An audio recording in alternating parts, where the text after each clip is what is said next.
Hey everyone, welcome back to the Keep Watching podcast, where we decide what to watch so you don't have to. I'm Sarah. And I'm James. And today we're going to be talking about Transit Love 2, episode 14. James, you excited to get back into some Transit Love nonsense? Yeah, I guess so.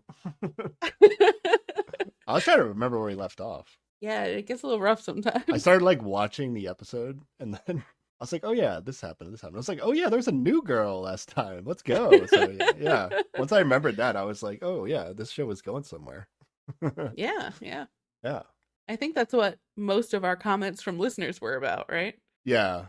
Overall, the comments were mostly their favorite participant is Naeun, or at least one of them is Naeun, and now she's finally on the show.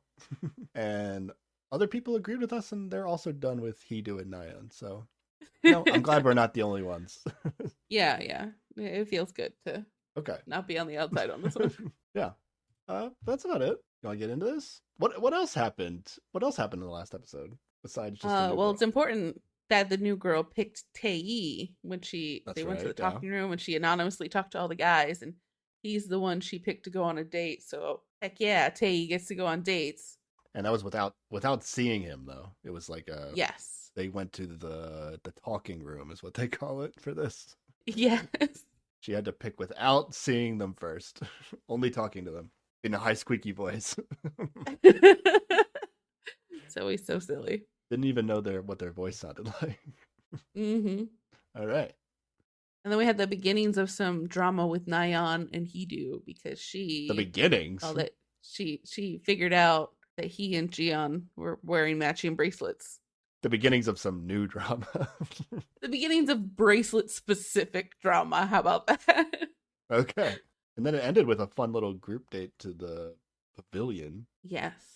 Nothing really happened, but it was just a fun date. And I was like, yeah, they took fun pictures. Looked nice. Felt nice. Yeah. It felt nice. Yeah. Okay. It's nice when things are nice and not always fighting. I enjoy that. All right. Ready for episode 14? Yeah, let's get to it. As always, it's still nighttime. Episode 14. Yep. The pavilion team returns to the house. So everybody's back. They've added another bed to Naeun and Haeun's room.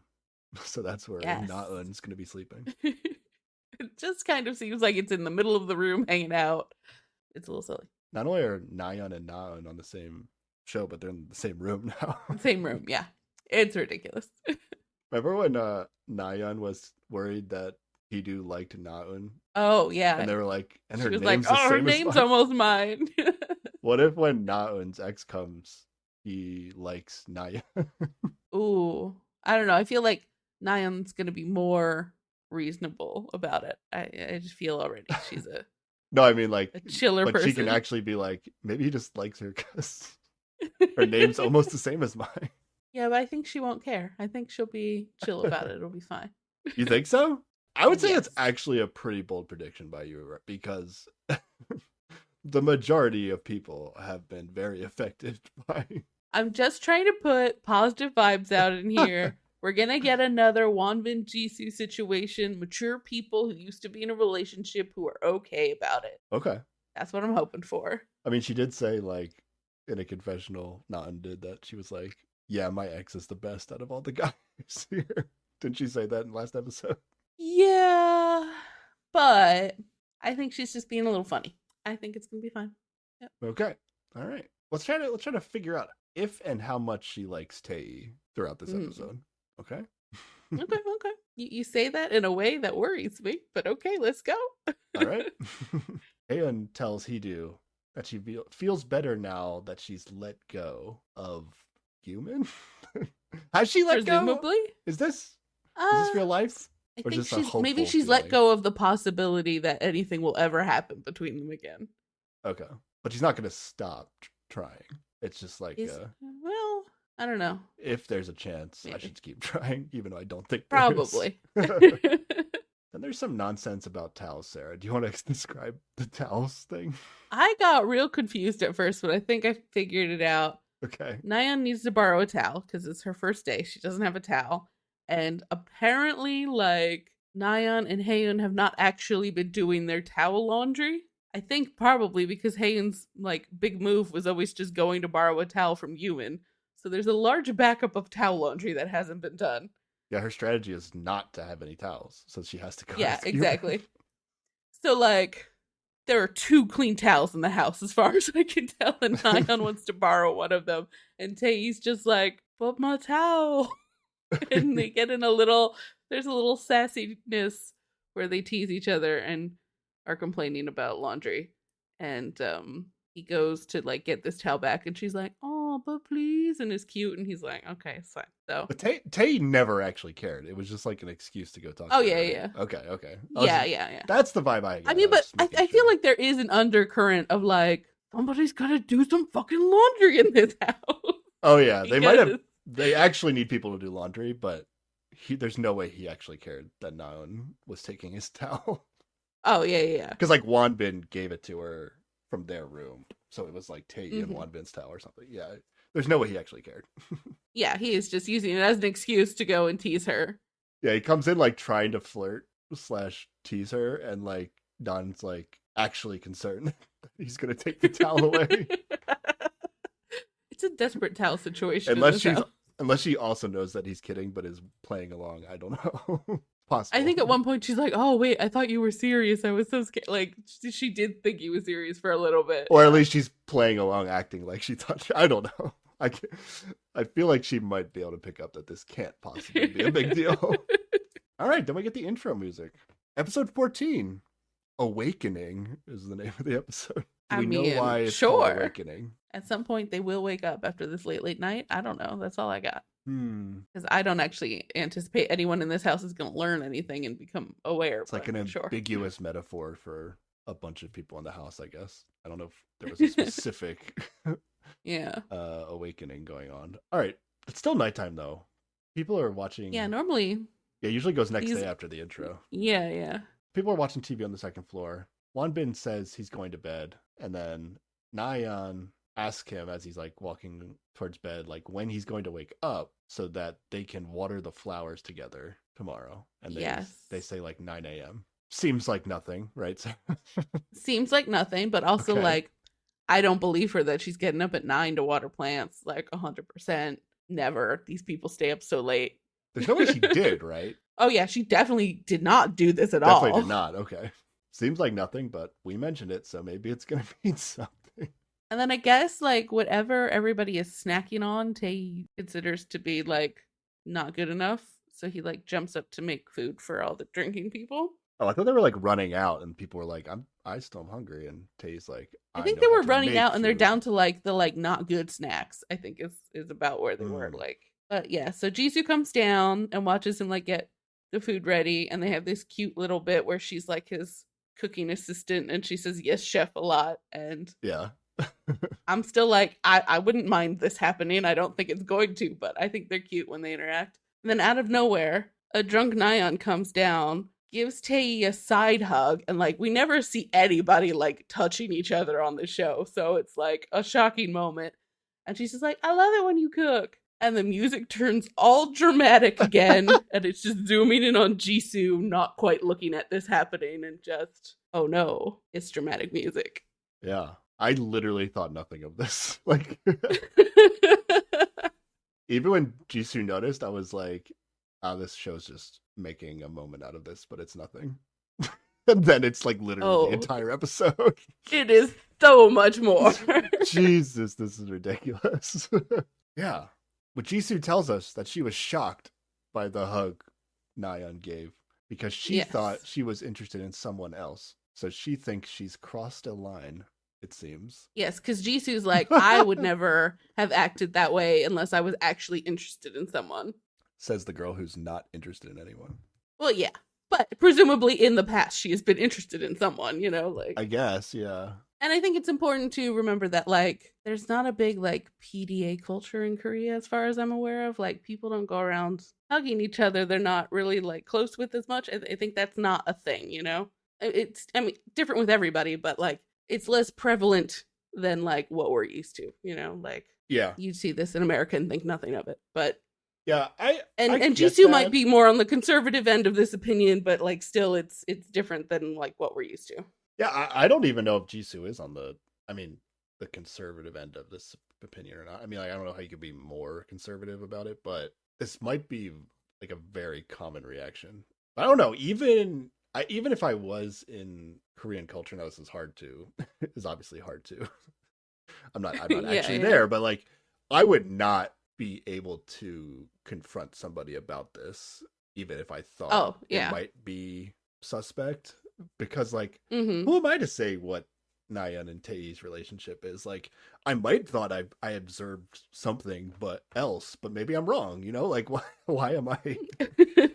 Now, I guess it's because Nayeon has said some very specific things about Tae. So yes. Jisoo, it's not like Jisoo does have some information here that warrants.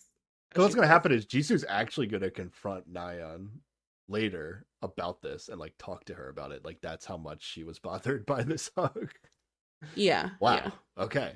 But like, I think it's more than just the hug. Okay.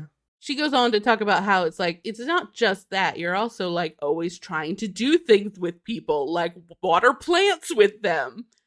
And as much as Jisoo's going to spend this episode saying she does not want to get back with Wonbin, like, I feel that might also be part of this, that she's a little upset that Nayeon is like either leading Wonbin on or getting a little close to him, and that figures into play here somehow too. So it's just like, the hug was maybe the final draw for her. Yeah, I'm willing to believe Jisoo that she's not interested in getting back with Wonbin, but I do think she also doesn't want him to get hurt.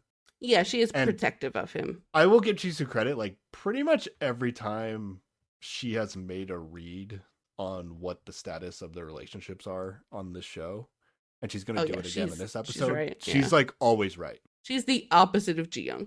Yeah. So she does know that it's Nayeon and Gyumin or Nayeon and her ex, but maybe Jisoo feels like, she knows Wonbin's not her ex, so she knows. She also knows that Tae is not her ex. She also knows that Tae's not her ex. How does she? Because does she know that? Ji-young has no chill, and everybody basically knows that she used to date Tae. Let's just assume Jisoo knows that Tae and Wonbin both aren't Nayeon's ex. So she's just seeing it as like, okay, you're making it seem like you're interested in these boys, but you're not. But I know you're not, basically. Mm-hmm. You know, to me, it's still like, especially mentioning the thing with watering with Wonbin. Like, I get maybe there's like a PDA thing, but that's like not even anything, right? I don't think that should qualify as anything. Yeah, that's why I think it's about more than this. Yeah, like she's being protective and just doesn't like the way Nayeon is acting, even when it's not something that's theoretically crossing the line. Yeah, I don't know if it's more, like, I don't know if she actually is interested in Wonbin or what at this point, but it's at least something she noticed and then decided to mention because of the thing with Tae. Like, she would have never brought up the thing with Wonbin if this thing with Tae never happened, but yeah, I don't know. It's super odd for me to watch, because it's just, my instinct is to be like, Jisoo's in the wrong here, but like Nayeon doesn't even really get upset with Jisoo throughout this conversation, right? She does have like a defensive reaction to it, where she, like when she first comes into the room, like Jisoo's like, "Are you okay?" Like, sort of like, "Are you really drunk right now?" She's like, "No, I'm just a little tipsy." And then like Jisoo's like, "What the shit was with that hugging?" And Nayeon's like, "I was drunk." Like, she's just like flipping her story there immediately to be like she gets a little defensive about it, but she does like, they like end this amicably, you know, like she's like, yeah, okay, I see what you're saying. Yeah, and even in confessionals, Nayeon doesn't really like trash talk Jisoo at all for saying, like, she doesn't make it seem like Jisoo did something wrong or made her feel bad or whatever. Like, I don't know, it seemed like, you know, this might be just a conversation that happens and people appreciate like being given a heads up that they're doing something inappropriate. I don't know. I mean, she does like, there's a couple confessionals she has, and like about the hug stuff, she is just sort of like she's not complaining about Jisoo saying stuff, but like when Jisoo gets to the like, why are you like spend all these time with these guys, like you're probably confusing them or whatever, she's just like, in her confessional, she's like, the person I'm interested in super knows my feelings. Like, she doesn't think she's done anything wrong on the other end of that, you know. She's like, I've only, you know, cared about these two guys. I don't think I've been misleading on that front at all. So yeah, but that's not what Jisoo doesn't completely agree with Jisoo. Yeah. That's not what Jisoo's saying though. So she's like pointing out what she hasn't done wrong, but that has not what Jisoo has been talking about, you know? I mean, there's a point of making like, hey, I'm not like humans not being affected by me doing this, so why should it matter? I guess is maybe what she's trying to say, but Jisoo's trying to say you'll end up hurting the guys that you're not interested in, right? Yeah, which she doesn't really address that in her confessional at all, but yeah. She does seem to take more like offense to the second part of what Jisoo said rather than the first. Okay. It's minor, but it's a little bit there. For context, there is a flashback where Nayeon is telling Jisoo that she wasn't interested in Tae after their date, basically. Yeah. But like in a like weird way where she's just like, I can't listen to him talk even. like yeah. She really didn't vibe with him. That was the vibe I got, but we didn't get the full. They didn't make it obvious to us at the time. Yeah, exactly. Yeah, I kind of think like Jisoo is doing this only really to protect the guys, not so much that she's actually interested in them, and this is some sort of like game she's playing. I don't know. Oh yeah, I kind of trust that she doesn't really care about anybody at this point in the house. I just think she might be a little bit more sensitive to the Wonbin aspect of it, just from a protective point of view.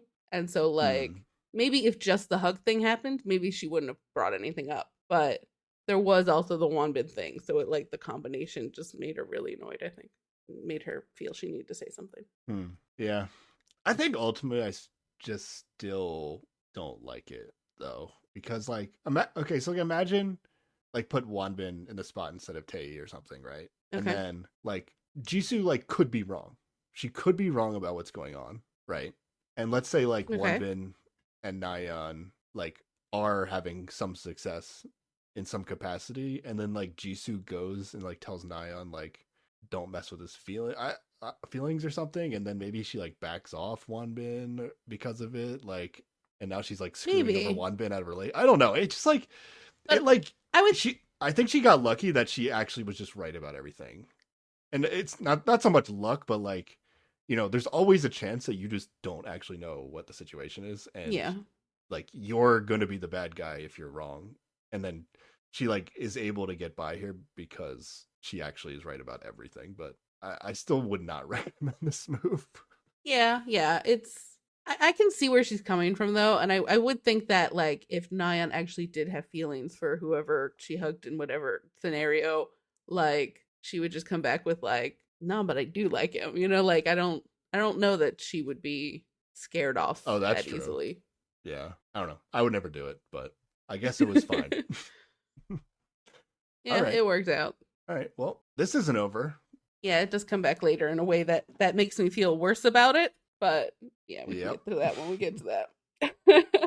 Yeah, then next we see Nayeon lets Heedu know that she's noticed the matching bracelets that Heedu and Jiyoung have. Yeah, they're like in the living room. People have been watching a movie. Jiyoung stepped out for a second. And I swear, whatever movie they're watching is in English. And all you hear in the background is like Samuel L. Jackson swearing up a storm, and it's just kind of funny. Oh, is it? Yeah. I did notice English, but I didn't listen for what movie it was. I don't know what movie it was, but it was a lot of fuck that motherfucker and shit. And I was like, okay. But yeah, there's like a brief minute she has alone with him, and she's just like, I saw that bracelet. And he's just like, well, I don't have anything to do with this information right now. Like, he does not have a big response to it. Nayeon like really basically like wants to talk to Heedu in private, and they end up staying up till like when the sun comes up. Yeah. Yeah. And then she's finally able to like convince him to go talk on the deck. This man brushes his teeth the entire time they're talking. She goes up and then Heedu like goes to get his toothbrush and starts brushing his teeth, and then he like walks up to join her and he's like brushing. Yeah, Heedu. Zero fucks given. Heedu just sucks, right? Like, right? He just sucks. Yeah. Right? Okay. Yeah. But they both suck. They both do suck, but Heedu is just like pretty unbearable in this episode, I would say. Okay. Yeah. I mean, I don't know. I don't like either of them in this episode. So. I don't, but I feel like Nayeon doesn't actually do that much in this episode. It's just like people telling her she's doing things wrong, which like maybe she is for their culture, but like same time, I don't know. What's super crazy is about Heedu throughout this whole episode is that like of what the decision he's gonna make about who to choose for a date, which is going to be Nayeon. Yeah, it makes no fucking sense. Like this whole episode, he's basically like telling Nayeon that she's doing all these things wrong, and like scolding her, and then is like, also, do you want to go on a date with me? To be fair, I think most of the scolding happens after he says, do you want to go on a date with me? But yeah. I mean, like, she's essentially inviting him to a private conversation, which is like, you know, it's not a date, but it's like if you wanted to talk to somebody that you would go, if you wanted to go on a date with somebody so you could talk to them, like, isn't this a time to do something like that? And he's like, he doesn't really want to be in this conversation right now. Yeah, it is. It's weird.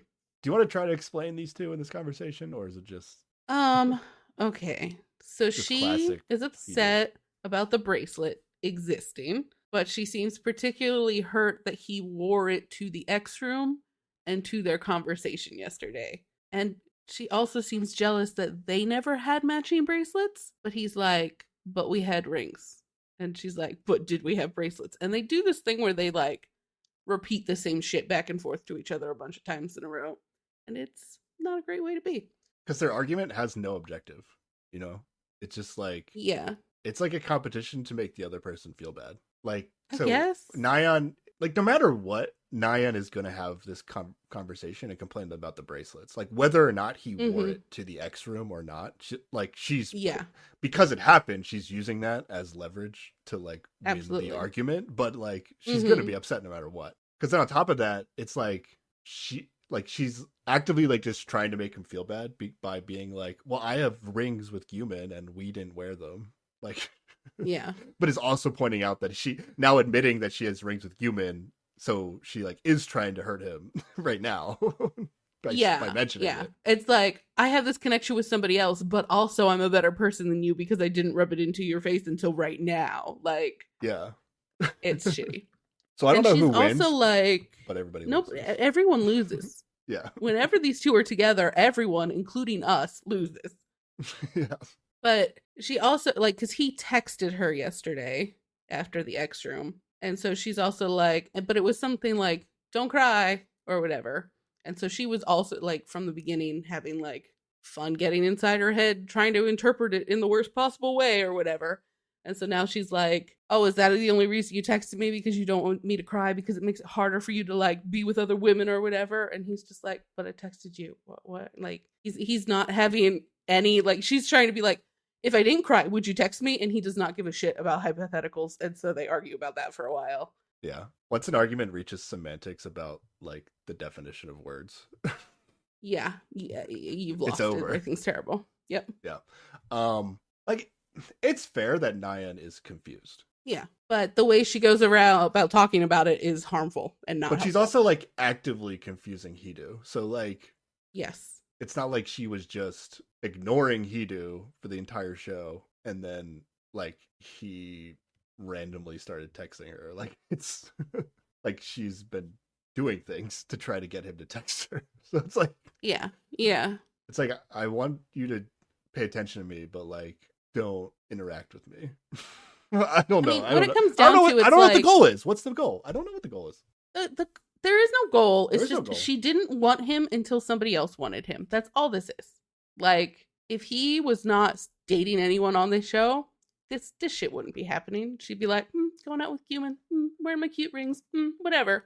Like, just the fact that she sees him with someone else is like bringing up these jealous feelings, and that's the only reason that she wants him back. Like, I'm convinced of that. Is that? I think that fits the timeline of the show. Yeah, because he wasn't doing anything when she was like, "I came here to date other people." It's as soon as he started dating somebody, she's like, "But wait, that's my toy. Give it back." You know? Okay. All right. Well, I think these two are just happily in a perpetual, continuous, forever. I've said it before. I will say it a million more times. These people should be as far away from each other as possible. It's the only answer. But yeah, she does in here outright say, hey, I'm super jealous. If I didn't have feelings for you, I wouldn't be jealous. FYI. So there you go. And he's just trying to get out of this conversation. Basically. Yep. All right, whatever. It's time for Tae and fun shit. Yeah. Tae and Nayeon. going on a date. Let's go. It's surfing time. It is a day of cute teasing each other. Yeah. They continue to have like teasy, playful banter as they prepare to leave. Mm-hmm. They're in the car and they're eating like a bread pastry breakfast or whatever. At some point, Tay says, "Are you here as an agent to get on my nerves?" And they are both just laughing and teasing. Yeah. They're super cute. I like them together. Is there a theme that being annoying is like somehow flirting on all these shows? At least the two shows we're watching right now.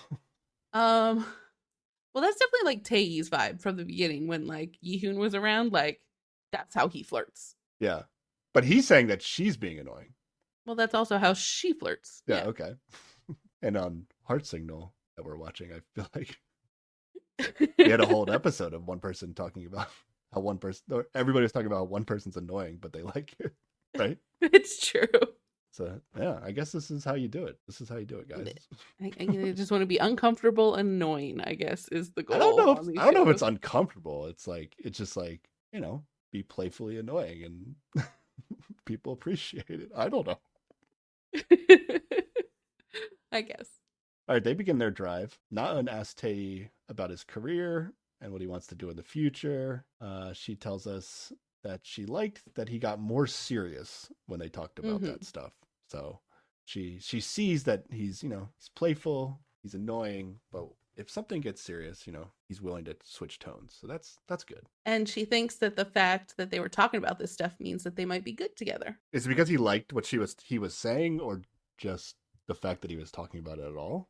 I think that just the whole nature of their conversation, that they were able to talk about like not frivolous things, like their values and like future plans or whatever, like, and that those probably line up in a similar way. Tae showed that he can be an adult, basically. Yeah. Nice. Good job, Tae. All right, they get to the water park place, and they're going to be doing like man-made waves, not it's like a big wave pool. It seems like you can just stand up anywhere, which is good because our boy Tae says he cannot swim. This looks super fun, by the way. I would want to do this. It's surfing without the terrifying depths of the ocean. Seems like a good time.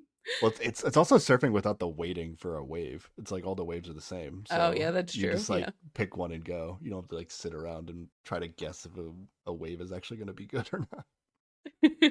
We see them walking side by side in their surfing They've suits. changed into wetsuits. Yeah. Yeah. And Na-eun is significantly shorter than Tae. Did you notice? So small, yes. She's like maybe up to his shoulders. Like yeah. It's I guess they said Tae was pretty tall earlier, so I don't know if that means she's like super short. I think we've probably she wasn't wearing shoes then, so that also contributes to how short she looks compared to him. If she like normally wears heels. Yeah, or at least a little bit of a heel, it makes a difference.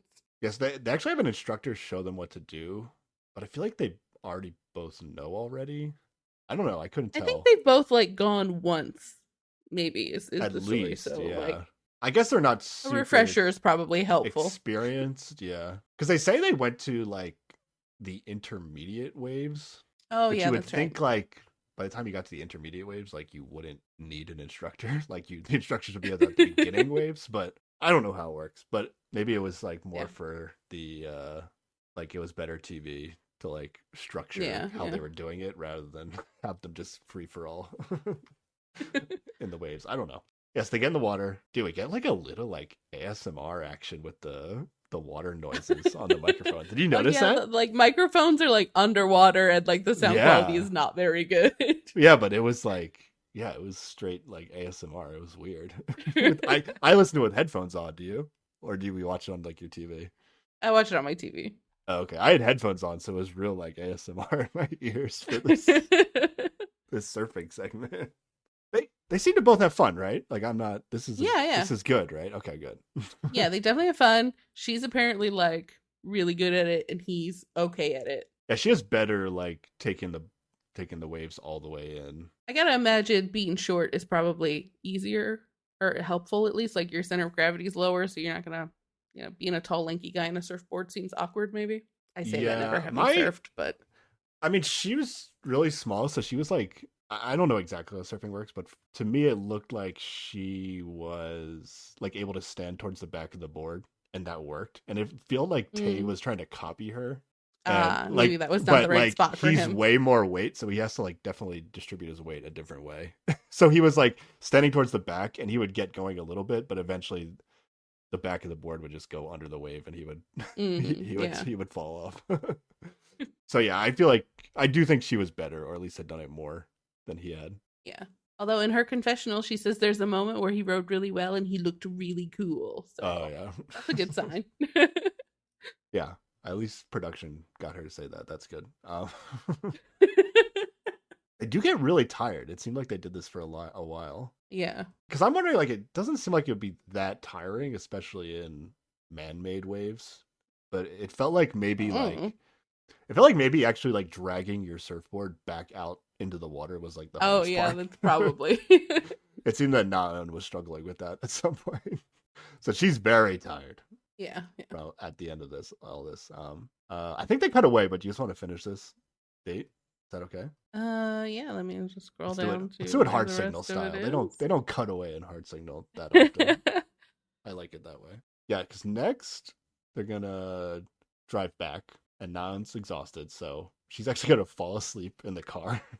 And he like tells her, he's like, go ahead and sleep, don't worry about it. And she's like, no, I'm not. And then we cut to her head just dipping to the side as she nods off. Yeah, but she like does the thing where your head dips and then it makes you wake up, and then she like looks at Tay. And then she's super embarrassed about it. Super embarrassed. It is weird to fall asleep on a date, like no matter what kind of date it is. Like if it's still the date, in this case, it's kind of understandable, you know? Yeah, like he said it's okay, and I believe that he actually is fine with it. Like, yeah, like some people might say it's okay, but they are actually like, aren't actually okay with it. Yeah. I wouldn't have been offended by it. I don't think Tay cares. Yeah, not in this circumstance. But he does take the opportunity to tease her about it. Yes. He's like, I must be so boring. Am I so boring that you yawn all day?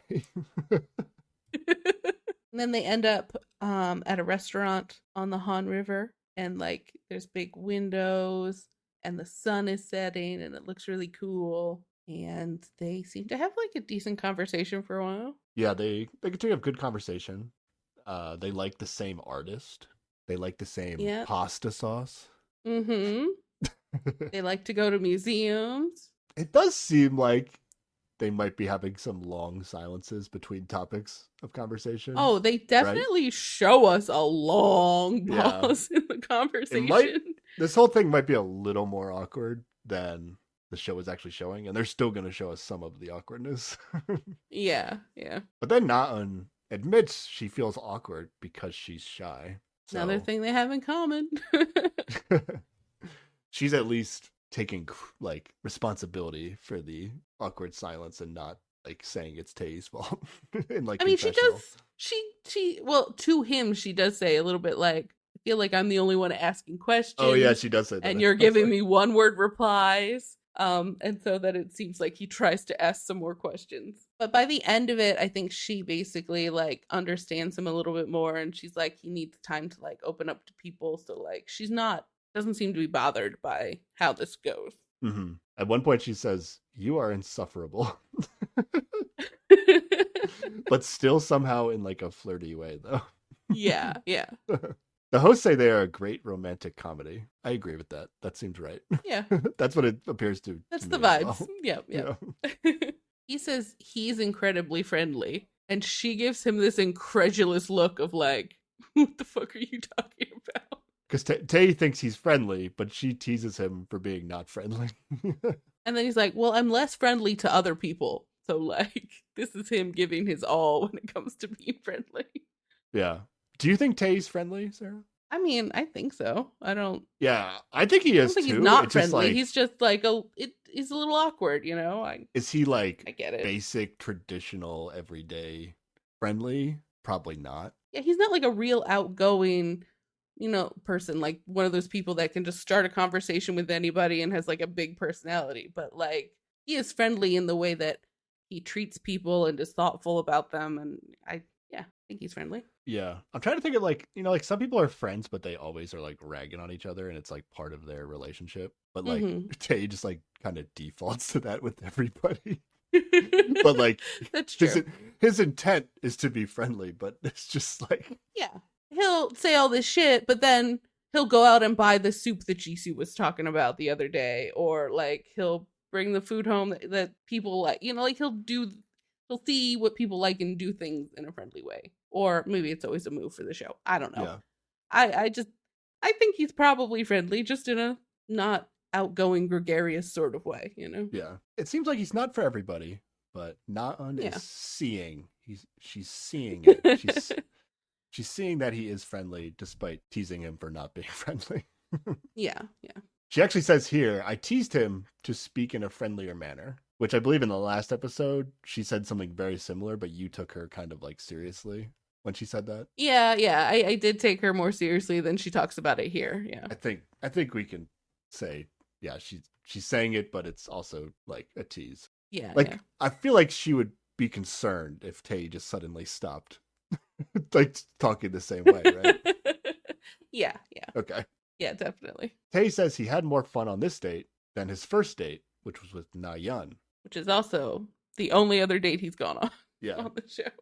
It was fun because I was with you. That's a good thing to say. Good job, Tay. Yeah. I think there's a moment where he says, like, the surfing was fun, and then she makes a face, and then he, like, quickly laughs and then recovers. Says, yeah. Because he made it seem like, oh, yeah, it was fun because we went surfing. Doesn't mention her. Yeah. Great date. It's been a while since we had a good date on this show, it feels like. Yeah. And I'm happy it's Tay, like he's not had a lot of luck on this show, and it feels good that, he's found somebody that seems to appreciate him. Let's go, TV show. This is what we're here for. Cute dates. All right. Meanwhile, Hedo and Jiyeon are having an unofficial date. Yes. And Hedo is taking her to see his dog, which, Sarah, you said this is it's cheating. In the this last is episode. Cheating. Because Hedo sucks, but his puppy's fucking cute. And how you gonna, like, not feel some way about a cute puppy, right? Okay. In Heart Signal, is Hushin cheating by bringing his snail to the house? No. Not even a little bit? You don't default love a snail. No. I like the snail. He can bring the snail. Also, Hushin doesn't default suck like Hedo does, so it's but okay. You just said it. You like the snail, so it's cheating, right? But again, he doesn't suck, so whatever. He can cheat a little. Like, the snail isn't covering up for, like, huge problems in his personality, whereas I feel the dog is covering up for huge problems in Hedo's personality. Not problems, but so Hushin on that show, he like kind of came in late as a game changer, and he was like this big, muscular, sexy man that all the women were intimidated by, and then like the very next day, he brings in his pet snail. So I think there's like an equal chance that people would be grossed out by the snail rather than I guess, but I think I think when you think somebody's like super intimidating, and then they bring a pet snail, you're like, oh, okay, I think differently about this guy now. So I think he cheated a little bit. I mean, if this is cheating, I feel like that's cheating. Okay, fine, but it's okay when he does it because again, he does not suck as much as Hedo sucks.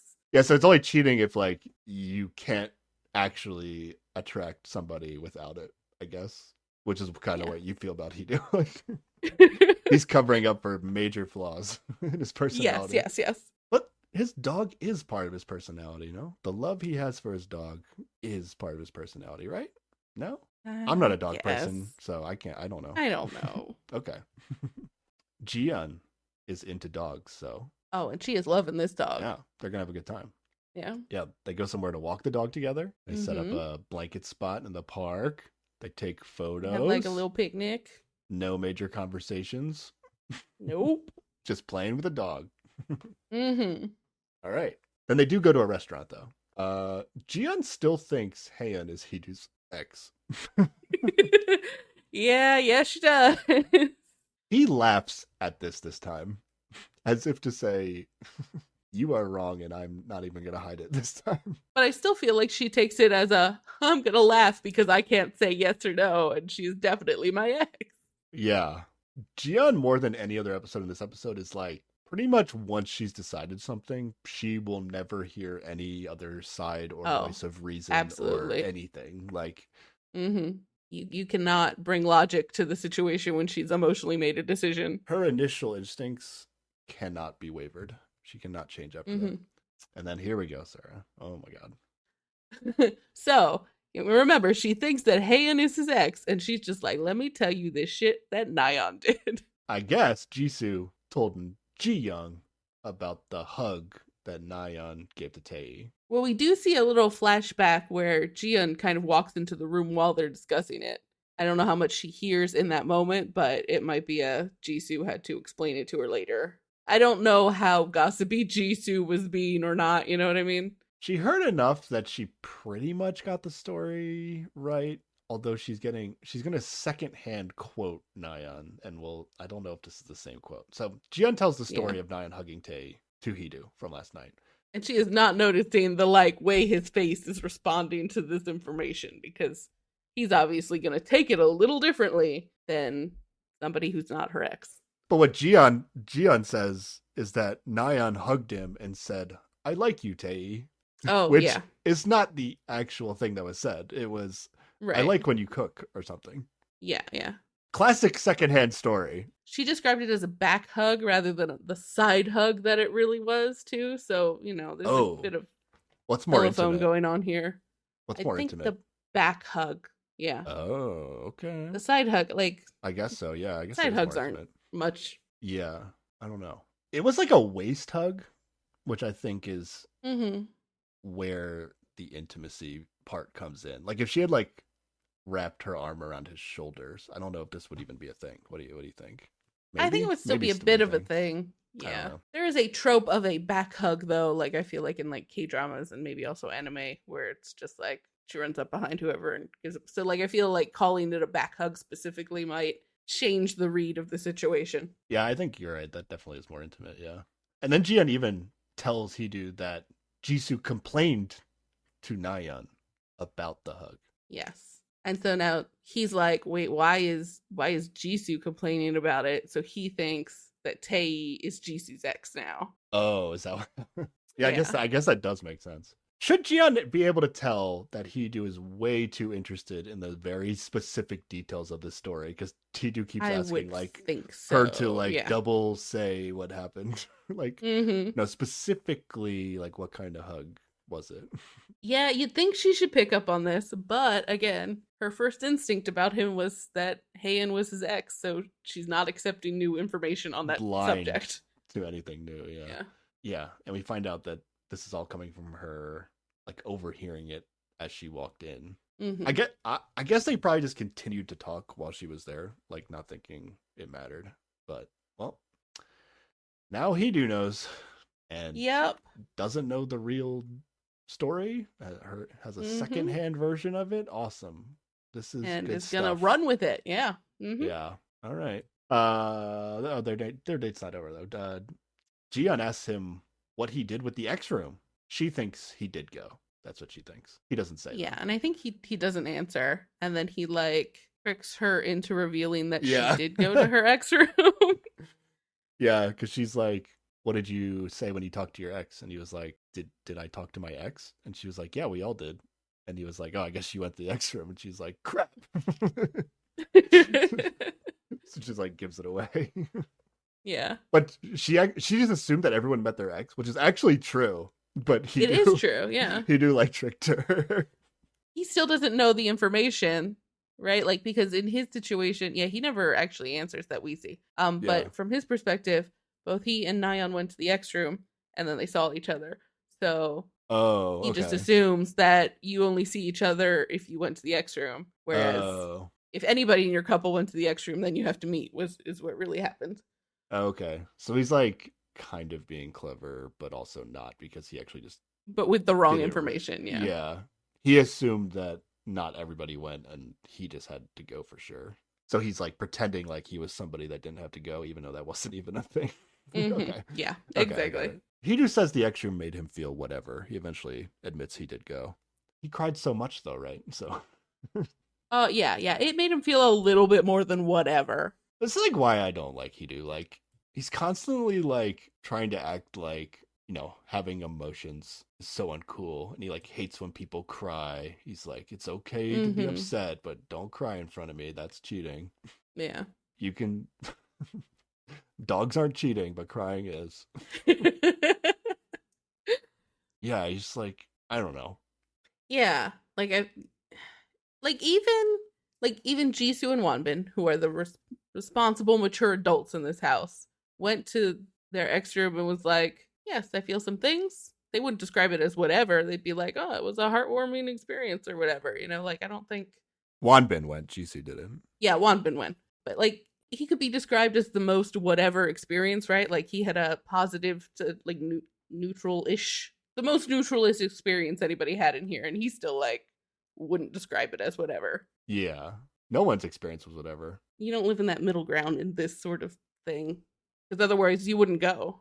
Jian should have been whatever, because there was barely anything in the room. Yeah, that's fair. So yeah, I just think Hidu's so full of shit. I don't know. Nayeon might have been at the bottom of my list. They're in a really tight competition for who's the shittiest person. Yeah, they truly bring out the worst in each other too. So it's just... I think Hidu plummeted to the bottom of my list in this episode. Okay. Jian reveals to Hidu that Nayeon has told her that she hasn't gotten over her ex. Jian is actually really responsible for making a lot of shit happen in this episode, now that I think about it. Yeah, you're right. She's Definitely, actually stabbing herself in the back because she's not gonna get a date because of this, basically. Yeah, because she's trying to feel out, because she knows that Jisoo isn't his ex. And so that leaves Nayeon and Haeun, and both of them have said they're not over their exes. So she's worried and trying to get his read on if he's over his ex, and if the ex room has sparked anything.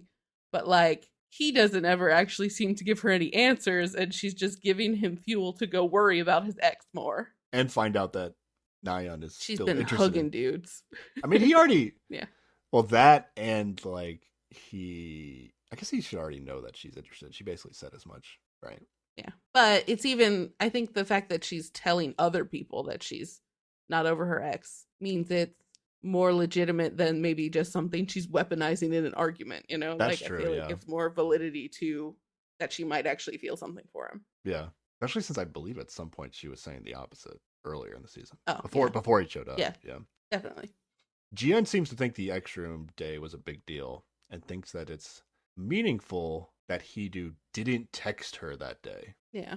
She thinks if you went to the X Room and you didn't text the person you were previously texting that wasn't your ex, she thinks that's a big deal. Yeah, because it implies that he texted his ex. Then she's not wrong on this front, which I guess is fair, but I feel like the specifics of the prompt for this show, whenever they text somebody, is who made your heart flutter today the most today. Yeah. And when you spend a day in your sadness museum about your relationship, it's hard to have anybody else make your heart feel things. Yeah. So I kind of agree with her, but also maybe not. I don't know. And then Hidu actually even brings up how them wearing the bracelets could affect their exes. Not specifically his ex, but he just says, both our exes could be getting affected by this. Yeah, but he said he put it on because he wanted to put it on. So he's trying to reassure her, but without actually saying words like, don't worry, I am over my ex, because that's not true. So yeah. The hosts talk about the bracelets for a while. I think they say I think they make a good point. It's once you put it on, it's you can't really take it off kind of thing. Yeah. I mean, you could, but now it's now it means something if you take it off or whatever. It's almost like you've now hurt to both people that you were interested in. If you put it on, you offend your ex. You take it off, you offend the new person, and I don't know if your ex is really gonna feel that much better about the whole situation. Exactly. But he put the bracelet on, doesn't take it off, and then chooses his ex for a date. So who the fuck what the hell do I know, Sarah? I don't understand the decisions he makes in this episode. All right. Back at the house. We're reminded that Nayeon and Gyumin actually have a perfume date today. I forgot about that until it came up. They have a perfume date where they agreed to wear the same color. They were going to wear black. Yeah. And he comes out wearing all black. She's wearing no black. Oh, yeah. I didn't notice that. They didn't bring it up, but you're okay. Nice. That's a good eye. Not only that, because he's going to actually wear the ring the flower ring that they got matching. And she left hers back at the house. I think he does the right move where it's like, okay, we're going on a date. I'll just have it on during our date. Like that's, yeah. If there was ever going to be a time to wear it, it's like now. Exactly. Yeah. She didn't wear black, which they even think about it. Yeah. And she didn't even think about when she should wear the ring. Yep. Which is like, it could just be an accident, but yeah, I think her brain was just somewhere else because she's been fighting with Hidu recently, and so she forgot about all their plans and maybe what might be cuter to do on this date. But it also makes it like harder to believe that, like, you know, she's yelling or she's upset with Hidu that he's wearing the bracelets, and then she uses like her ammunition that like she had a ring with somebody else and she's not wearing it, but it kind of seems like maybe she doesn't want to wear it. Potentially, like she wouldn't really wear it. I would think like if Hidu wasn't in the house, she would wear it. You know, like if things had continued like they had before he entered the house, I think she'd be wearing it. I guess so, because she'd be like more invested in Guman, basically. Yeah. Although at some point we do get her in a confessional saying that she thinks that Haeun might be Guman's ex, and so she does feel a little bad about that. So that might also stop her from wearing it. But I think she'd wear it on the date at least. Yeah. I don't know at what point she put that together, but she's finally starting to like articulate that she really likes Haeun and actually would feel bad if Guman was her ex.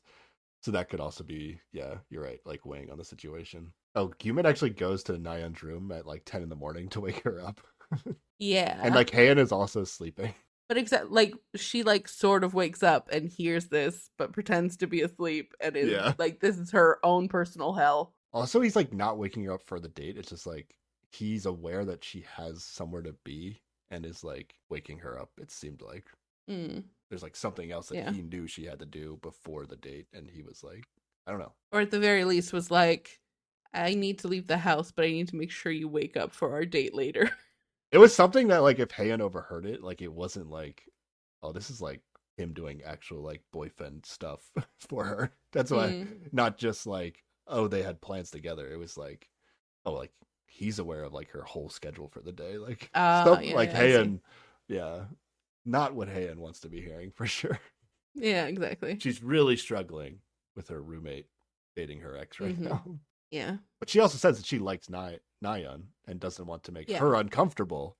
So she, like, it actually feels like, even though we're seeing Haeun cry constantly, we've talked about this before, like, I think she actually is doing like a really good job of keeping her ex a secret. Because like, Jiyeon's always wrong, but she's not getting it right? And even Nayeon like thinks it's a possibility, but isn't like fully committed to the idea. Yeah. And she like lives with her, so it's like yeah. If Nayeon can't, I feel like Jisoo probably just knows because she figures everything out. Yeah, I don't know if she is more. At some point, we decided like Wonbin just has to know based on like the conversations he was part of. So I don't know if like Wonbin and Jisoo have talked or what. But yeah, all right. Do we want to talk about this Guman and Nayeon date? I mean, it happened, so sure. He has, so he's driving and he has the jelly candy she likes in his glove box for her. So like, I feel like he's putting the effort in on this date, you know, he's doing all the things. Yeah. And I don't know that she's coming back with that same energy. Yeah. Guman is all in. So like, I've shit on Guman on the show many a time. Yeah. I remember. I do think like why did he ask Haeun to be here? Like that, like his whole situation with Haeun is like pretty fucked up in my opinion. Okay, yeah. But like if this were a normal dating show without exes, you know, Guman's doing all the right things. He has the right mentality. Like he's not getting super jealous and like acting out when Nayeon is like potentially going to be dating other guys or flirting with other guys. He's just like, you know, he's all in and he's doing whatever he's doing. So he's behaving pretty reasonable on this front. Yeah. I think he's being super shitty to his ex, and I hate that aspect of the show. Yeah. But like if Guman was on Heart Signal, Would he be the most interesting character? No, but I'm sure I probably wouldn't hate him. You know, it's just Yeah. the context of the show just is fucked up. So yeah. Yeah. Nayeon does tell Gumin that she's having a hard time. Doesn't feel like she's herself. Mm-hmm. I guess she must be feeling bad after her conversation with Jisoo. Yeah, because she does say she thinks people are misunderstanding her. Like, so that feels like a direct response to Jisoo, like, telling her to calm down. I don't think Gumin really knows what she's talking about, but he's able to, like, console her just with, like, generic stuff. So, yeah. Good job, I guess. Nayeon tells him that she's most comfortable being around him. Is this a good comfortable or a bad comfortable? I think on this show, comfortable is good. Oh, I don't think so. No? Because she says in her confessional, she's like, it's the third date, so I'm really comfortable with him. And I think she even says she's as comfortable with him as she is with Heedu. And being with him made her feel was like a freeing feeling. My God. So she describes it all as a good thing. This comfortableness. Can't be that comfortable if you're as comfortable as with Heedu. Jesus. Well, I maybe not like, maybe she didn't mean like current state Heedu. Maybe she meant like when they were dating or something. The peak, which also sounded like a disaster. I don't know. Point is, I don't think Comfy is being like working against Gumin in this circumstance. Okay. And Nayeon's like really hard to read. I mean, because she's so easily able to just to flip back to Heedu, like I feel like she's not super into Gumin. It's just like the one she likes the most. I think she used to be super into him. I think it is fading over time with how much attention she now pays to Heedu, though. Yeah, who fucking knows with these two? I mean, like, it feels like if like you were really into somebody, there's no way you'd go back to Heedu. Which, you know, I think we've been spoiled that the Nayeon Heedu thing is going to be the end of the show. So I'm watching it from the perspective every time, like they're both involved in the situation, whatever is going on. Like, man, I know they're going to get back together. So yeah, it's like, goddamn, why? But it sucks extra.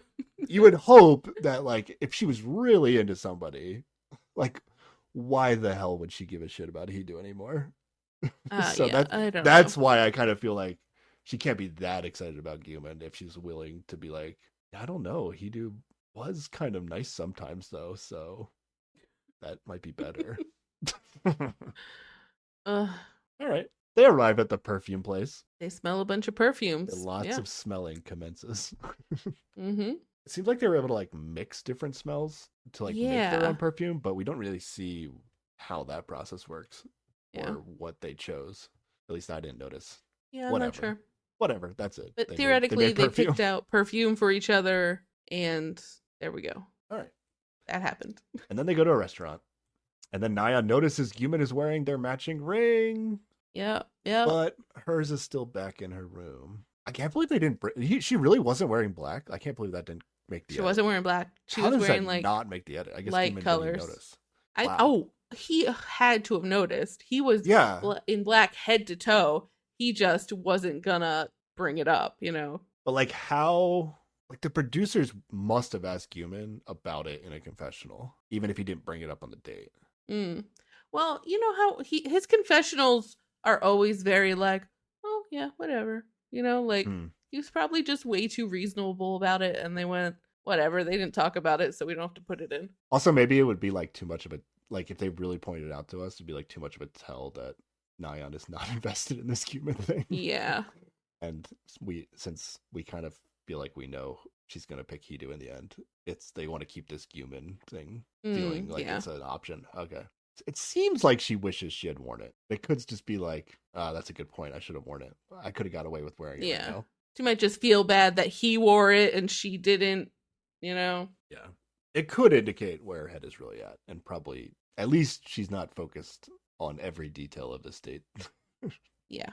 They also end up talking about the X room. Nayeon is starting to realize that it's likely that Haeun is Gumin's ex, kind of based on what Gumin is saying. Like Gumin's saying, like, yeah, I know that my ex is still really into me. Yeah. And Nayeon's like, I know a woman who's definitely really still into her ex. I Yeah, in wonder her if it's the confessional, she same even exes. she talks about how Hayden cries a lot when she thinks like no one's looking. Like she tries to put on a brave face, but she's like, I always see her crying. Yeah.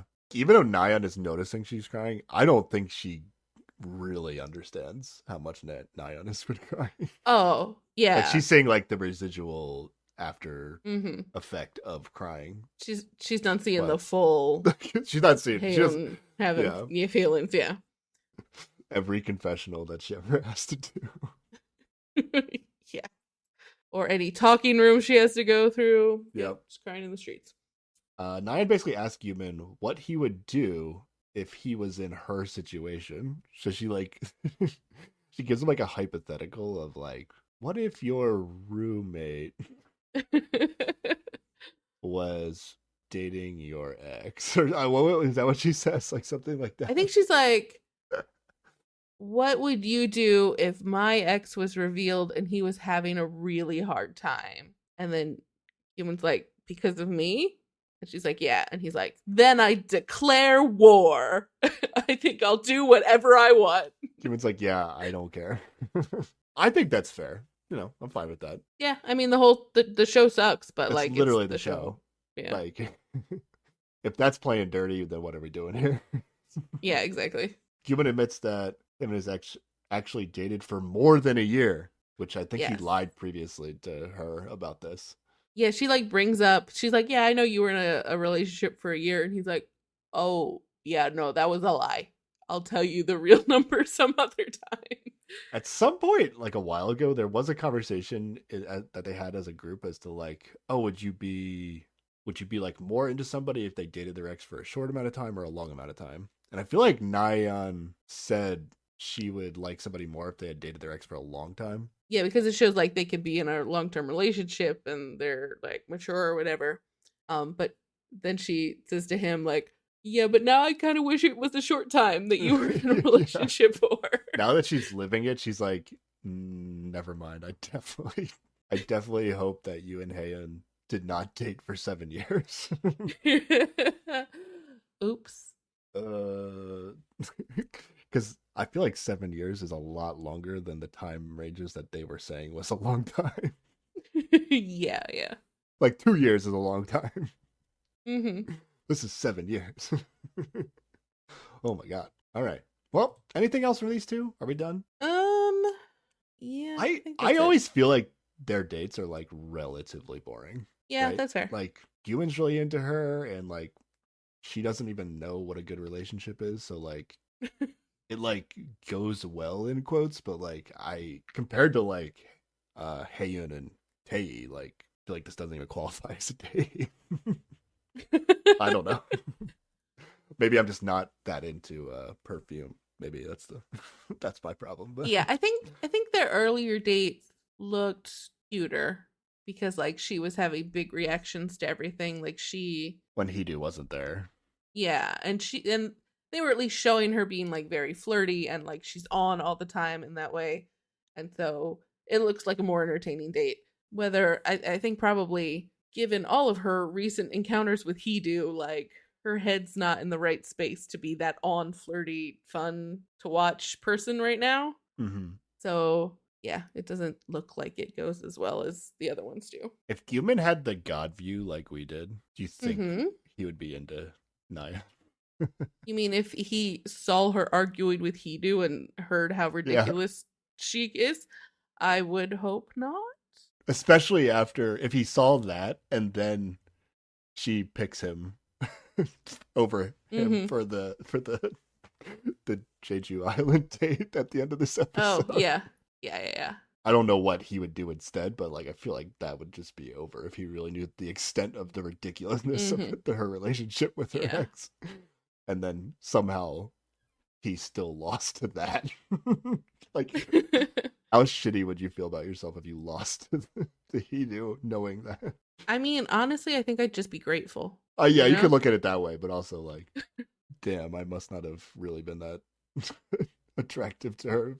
No. I would have been like, oh, this is a swirling vortex of doom. They can just be in their own little weird circle gravity of nonsense, and I escaped unscathed. Good job, me, is how I would exit that situation. I guess if, like, no matter what, they're always gonna gravitate back to each other eventually, at least you got out, like, before the show was over. Yep. All right, well, let's go back to the house. It's awkwardly just Jisoo and Wonbin at the house right now. Yep. And Jisoo seems pretty sad, or at least bummed. I think we found out Haeyeon's at work, and then everybody else is on dates. That's why it's only them two. Yeah. Yeah, Jisoo's, like, regretting coming back to the house early, because, like, she knew people were on dates, but, like, I guess she didn't have anything else to do, so she came back early, but now she's like, yeah, I should have just gone and seen a movie by myself or something. Like, things like this and how you actually see her act around Wonbin make me believe when in confessional she's like, yeah, I don't really want to get back with Wonbin. Yeah. But I guess Wonbin hasn't, like, opened back up to her yet, so I don't know. It's still possible. Well, here it is. Here is the opening back up to her. Let's do it. What happens? So she's in her bed reading a book, and he comes in and he sits on her bed. So Jisoo has Wonbin in her bed, if you know what I'm saying. That's your joke, right? That's how that works. There we go. Yeah, sure. You're less excited about it when a guy has come to visit a girl's bed than the other way around. Okay. I don't know. Maybe you didn't sell the joke well enough. All right. I don't know how I would have done it. You're not wrong. Yeah, so he obviously knows that she's not feeling well, and he comes in to ask her about it. Mm-hmm. And she's, I mean, basically she's just like, shit's tiring here, you know? And, like, you know, everybody seems really hung up on somebody or heartbroken or whatever. And she's just like, I'm just here. Yeah. They're basically both in the same situation where they're, like, not pursuing their ex, at least theoretically. And they're not, like, having success with anyone else. So it's like, what are they doing on the show, you know?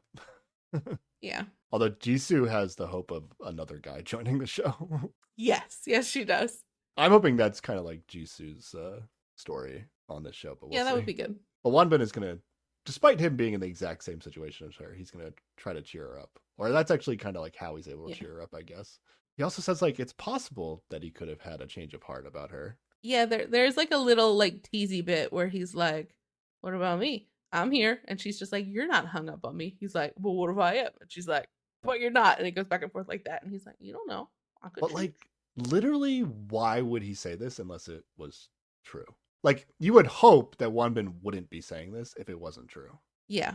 Right? Yeah, I agree. So, yeah. And I feel like Jisoo should realize that. And she's kind of like, no, you're not. You're not hooking up on me. I don't want this to be a thing. But it's happening. And then Wonbin decides to read her parts from his diary to cheer her up. Which she seems real excited about. It is kind of exciting. If somebody's like, I want to read my diary to you, I'd be like, okay, let's go. See what's in there. Yeah. Do you keep a diary, Sarah?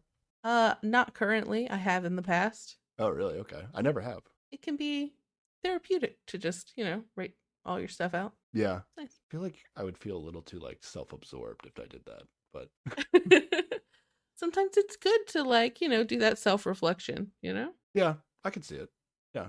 If it helps, yeah, let's go. Let's do it. He doesn't read anything specifically about her. He, like, skips over parts like that. Mm-hmm.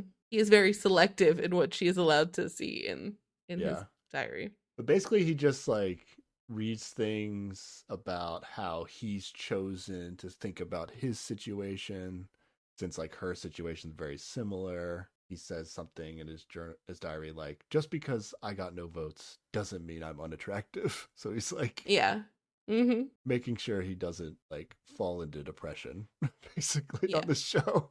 He's not going to let this situation destroy his sense of, like, self-worth, you know? Just because a group of 5 women don't think I'm the most attractive in the house doesn't mean I have no hope in the future. You know? It's such a small sample size. And they're here with their exes. It's very It's a messed up situation. Yeah. It's a very healthy thing to acknowledge, for sure. But yeah, this stuff is kind of applies to Jisoo too, and how she might be thinking about herself. So he is able to make her laugh and cheer up. So good job. Yeah. Nice. We get a Wonbin confessional where he's like, making her laugh made him feel better. And he just keeps wanting to like put a smile on her face. And right now he just really wants to take her on a date. All right, let's go. We made it. One of them finally wants to start dating again. We did it. Yeah, I got real excited here. But then we get the Jisoo confessional where she's like, oh no, I don't have any feelings for him. I don't want this to happen. Yeah. And I'm like, this is the darkest timeline. This is the worst. Wonbin's going to be sad again. They do hold hands, though, in the bed, like for reals. Yes. Because it's like, let's hold hands so we can comfort each other in our moments of sadness. Like, definitely something that looks intimate. Yeah, yeah. Like, you know, maybe if you don't have feelings for this guy, you shouldn't be doing this, Jisoo. Should have swatted his hand away. It's a little different because I think he initiated it. Yeah, because they have a past relationship and he is comforting her, and it is a little different. But yeah, she's got to be careful. Like if Nayeon saw this, I would, and she wanted to like snap back at Jisoo. Like as soon as Jisoo's like told her like, yeah, I don't want to get back with my ex or whatever. I feel like it would be deserved. Yeah, but honestly, like Nayeon's a mess, and Jisoo's like one of the only adults in the house. So like, I don't want to hear it, Nayeon. I really don't. Yeah, but if somebody slams you for something and then they basically do the same thing, it's like, yeah, get them back. I guess, but again, it's different. Wonbin initiated, like they actually have a past relationship. It's different. He does tell her though, I used to resent you a lot, but a side of me missed you a lot. And I wanted to call you, but I suppressed myself. I didn't want to do it because I was annoyed. Yeah. So. He's basically saying, yeah, I'm open to being with you, and that's kind of what I want right now. It's basically what he's saying. Yeah. And Jisoo is definitely picking up on it. There's an element of like, okay, she saying she doesn't want to get back together because she's like afraid to hurt him again. Or is it like she actually is no longer romantically interested? She says both things. Yeah. I'm inclined to believe like she's actually not romantically interested anymore, but yeah, it could be the other way. So what's odd about what's going to happen with these dates, though, is like Wonbin chooses her and like I guess she doesn't have the option to decline. Yeah, she has to go. And nobody else picks her, so she can't only gets one offer. So ultimately, like, I wish there was a world where, like, Jisoo could have, like, declined the date, because I would hope she, based on everything she's saying, that she would have declined that date.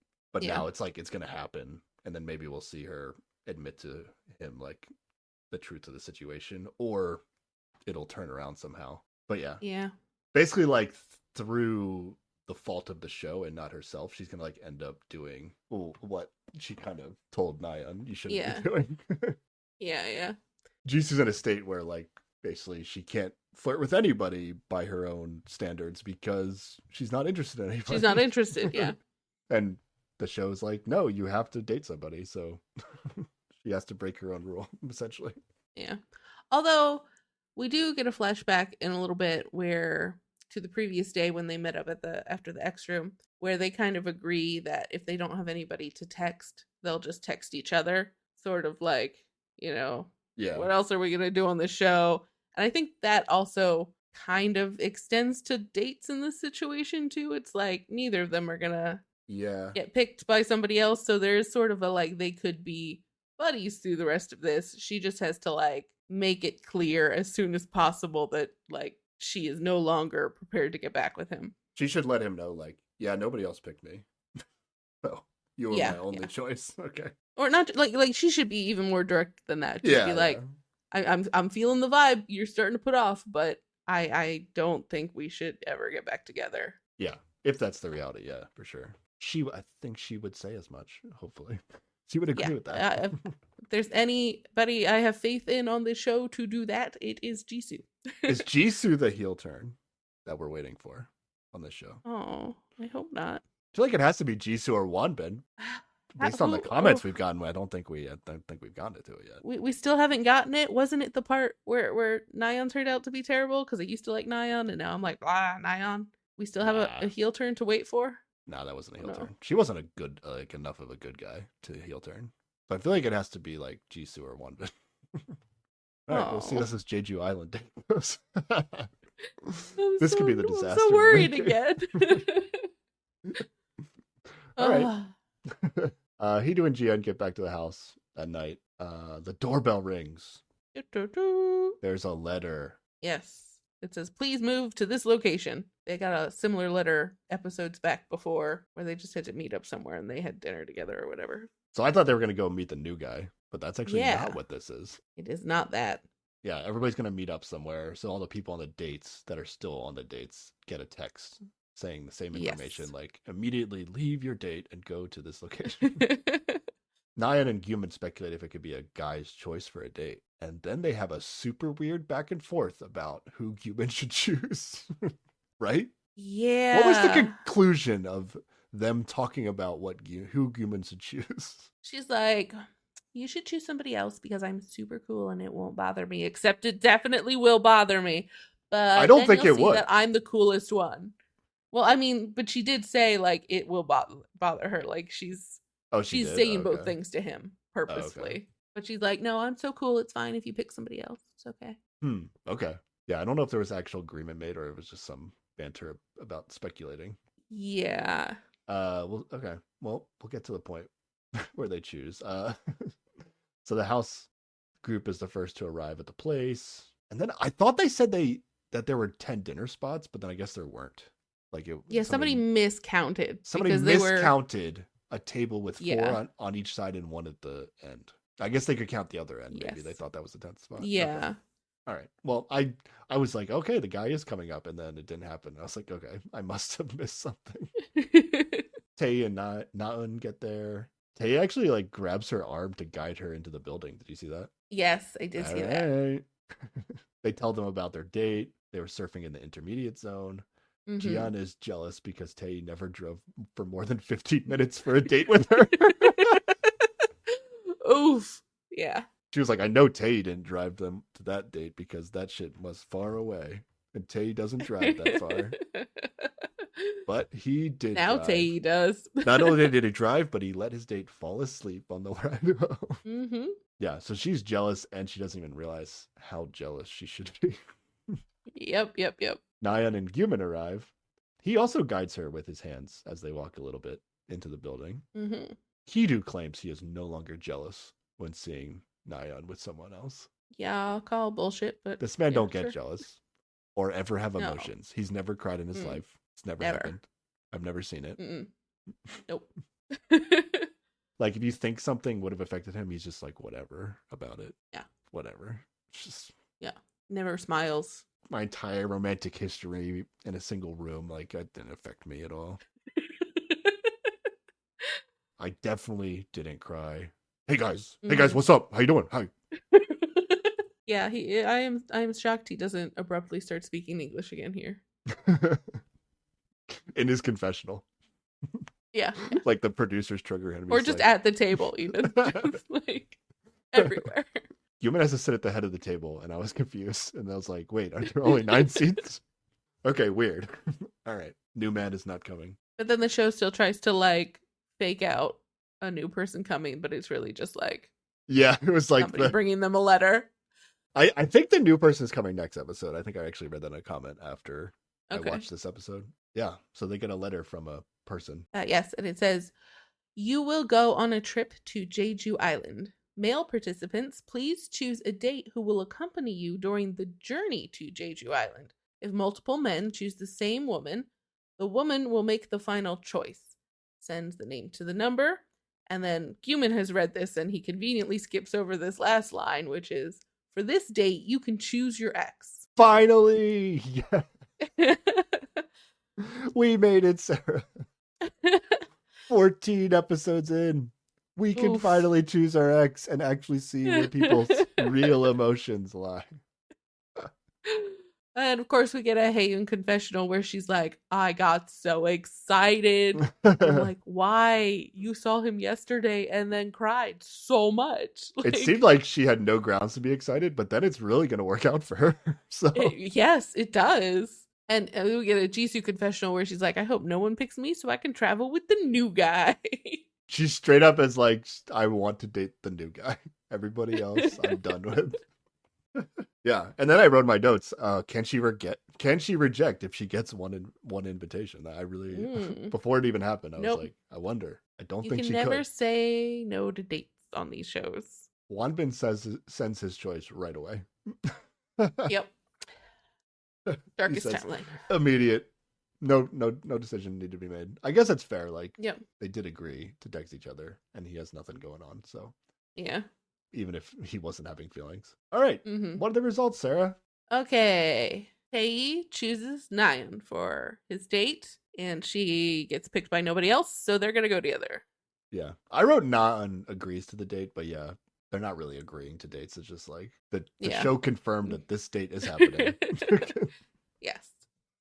Then Wanbin picks Jisoo, and they're going together because nobody else picked her. And we get a confessional where she's like, I am uncomfortable. I liked it better when we were just friends, close friends. Let's not get back together again. Ooh, but uncomfortable's good, Sarah, right? No, that's on the other show. On this show, uncomfortable means what we normally think it means. Have they really never used comfortable and uncomfortable in the show? Maybe not. Yeah, that has only been Heart Signal. Like, for sure she's saying uncomfortable in a bad way. Yeah. I'm choosing to believe her, but we'll see. I have a feeling that things might change for her over time, and it might get better. I feel like there's going to be a misunderstanding that's really going to heel turn somebody.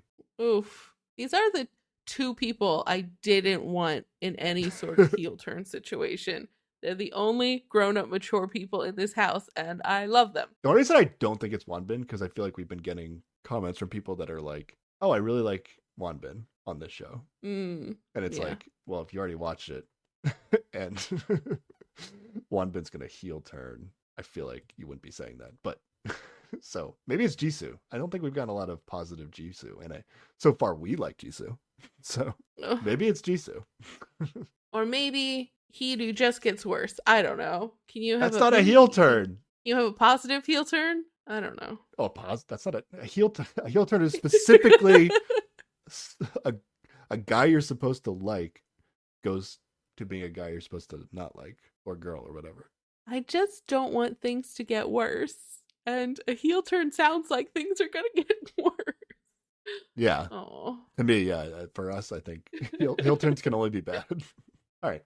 Well, who picks Nayeon? Human picks Nayeon, and Heedoo picks Nayeon. Oh, yeah. So first, Gyumin... At first, she gets the text from Gyumin, or the text that says Gyumin picked her. And the face she makes, I mean, we don't see what's actually she's saying on the phone. So, like, they could have shown this out of order, or maybe she was just looking at her phone for something totally different at the time. But the face she makes looks like she's annoyed when she gets the Gyumin invitation. As if to say, I told you not to text me. Or I told you not to pick me, or whatever. Or she was just really, like, thinking it would be from Heedoo. And it's just like, maybe. Oh, it's this other guy. But maybe you're right. Either way, not a good sign for Gyumin if this is actually the face she made when she got the text. Yeah. I don't know. But then they show her getting the text from Heedoo, that Heedoo picked her. And she immediately looks happy about this one, right? She like smiles. Yep. If the edit is being honest, those are my reads on the facial expressions. Yeah.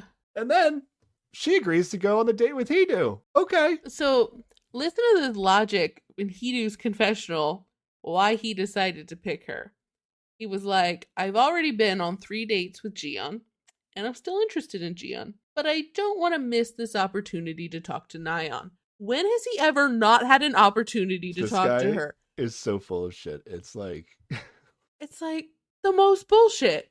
Like, literally, they can argue on the deck all the time. None of their conversations go well. Or just have a conversation that's not an argument. Anywhere, any place, anytime. Yeah, they have snuck away to have conversations many, many times. This is a bullshit excuse. What is wrong with his dumb head? I don't get it. Yeah, he just just like total shit brains in this. They're just drawn to each other and the disaster that is them being together, and it's not great. I kind of get a little bit. I mean, like, I don't get the Nayeon Heedoo relationship. But if Nayeon, like, on the previous day told him, or earlier this same day or whatever it is, told him hey, I'm feeling this way because I still have feelings for you. Like basically letting him know. And then he can literally choose whoever he wants in the middle of like essentially almost being in a relationship with somebody else in Ji-young. And he picks her. So she's like, wow, this is a really good sign that he still has feelings for me. I'm gonna pick him. Because Gyumin's not doing too much for me, you know? Yeah. So I kind of get why she picks him back after he does it, but like I don't get why he picks her. I don't get Hidu.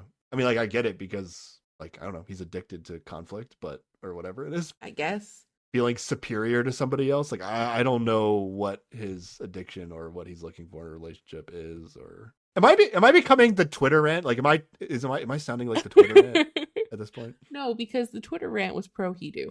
I feel like we're solidly anti both. Oh yeah, was it pro Hidu? Oh yeah, it was pro Hidu. It was really anti Nayeon more than Hidu. I guess that's true. But like literally the day before, he was sobbing in the street saying things like, I can't do this anymore. Like, how is he still stuck in this when like he seems to have had a moment of clarity before where it's just like, this is a mess, can't do this. He just gets sucked back in so easily. His crying in the street made it seem like he still had feelings for Nayeon. But then he just like goes around acting like a shithead who pretends he doesn't have feelings for Nayeon, even though he does, right?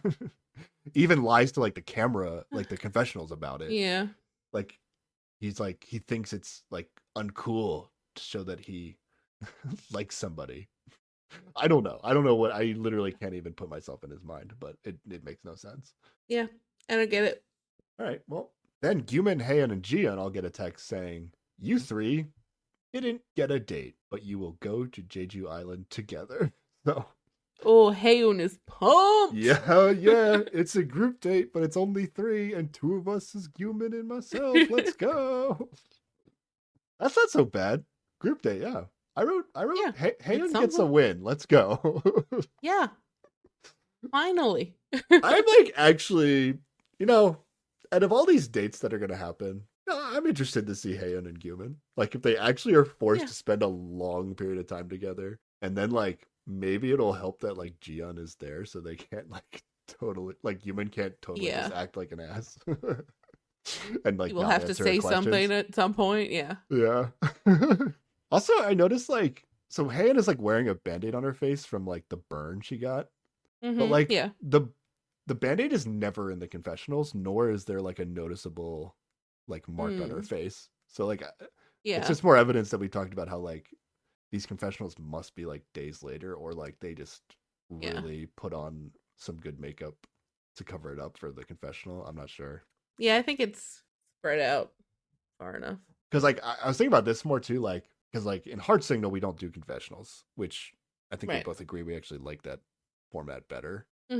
Because we know now that like specifically this show goes out of their way to make sure everybody like wears the same outfit for every confessional. Like they're doing it specifically so that they can manipulate it, right? There's no other reason that they would do it that way.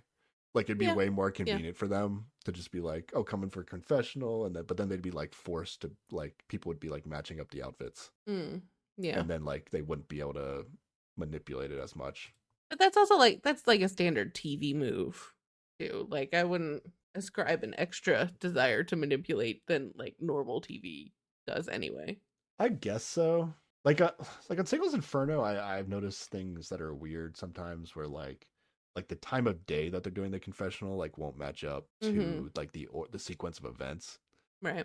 But like in this, they're always like inside in a green screen, so you can never tell. There's never indication like where in time the confessional is happening. Yeah, that's true.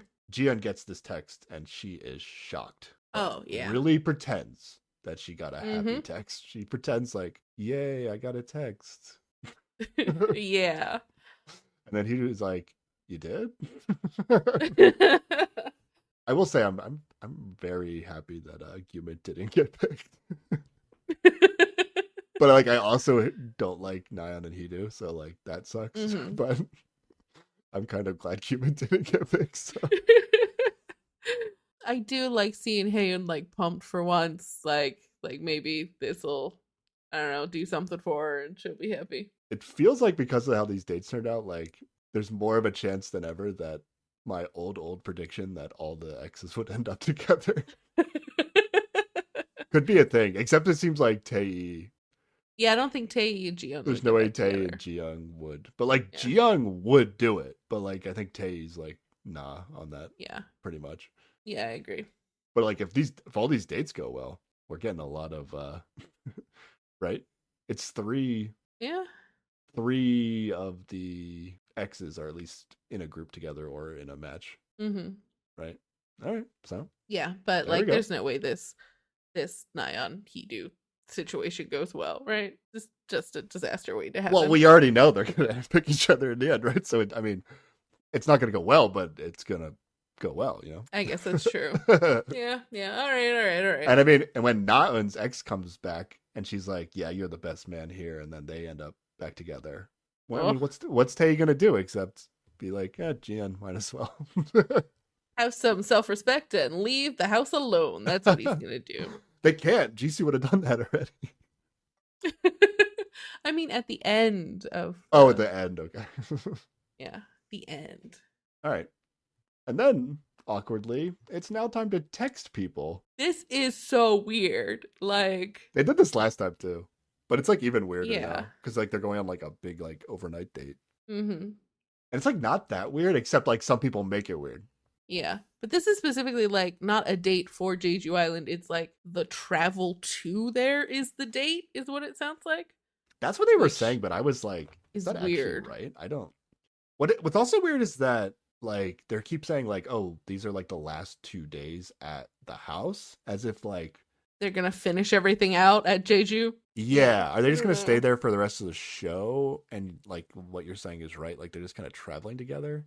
But then at one point somebody says, maybe it's like He's like, it's only like an hour flight or something.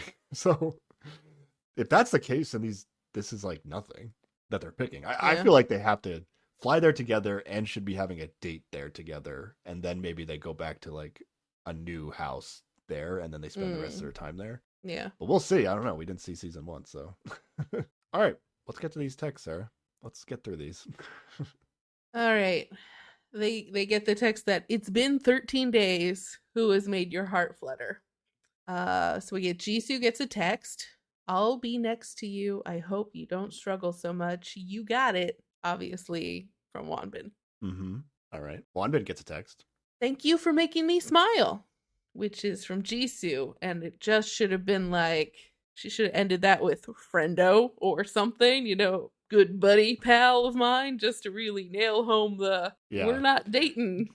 It's possible that she attempted to say something and like maybe production didn't let her, and this is like the weakest thing, like the bare minimum she was allowed to get by with. I don't know. Like, well, she has a confessional, and then production is like, "Won't he take that the wrong way?" Like, that's really that's shitty. True. If like she tries to make it clear, and they're like, "No, you can't do that." But also, don't you think you fucked up that text?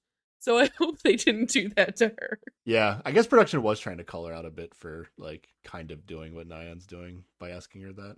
But but then isn't that when she brings up that they like agreed to text each other? So that was like her her cover for kind of being a hypocrite a little bit. Yeah, but like given the fact that she has shown concern that he is interested in her again, she should probably work harder to be pretty clear. Yeah, I wrote down like this is a really bad system because if one of them actually has feelings for the other, they'll never realize it.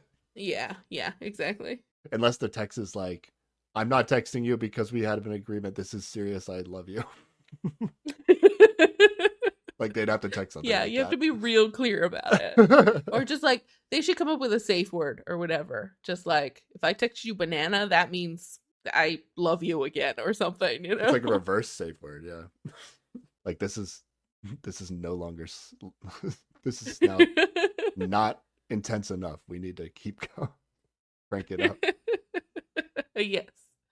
Yeah, Wonbin admits he's confused now because he's having feelings, and probably he also is aware that they have an agreement to text each other. So he's like, "Crap, this is a bad agreement that we made."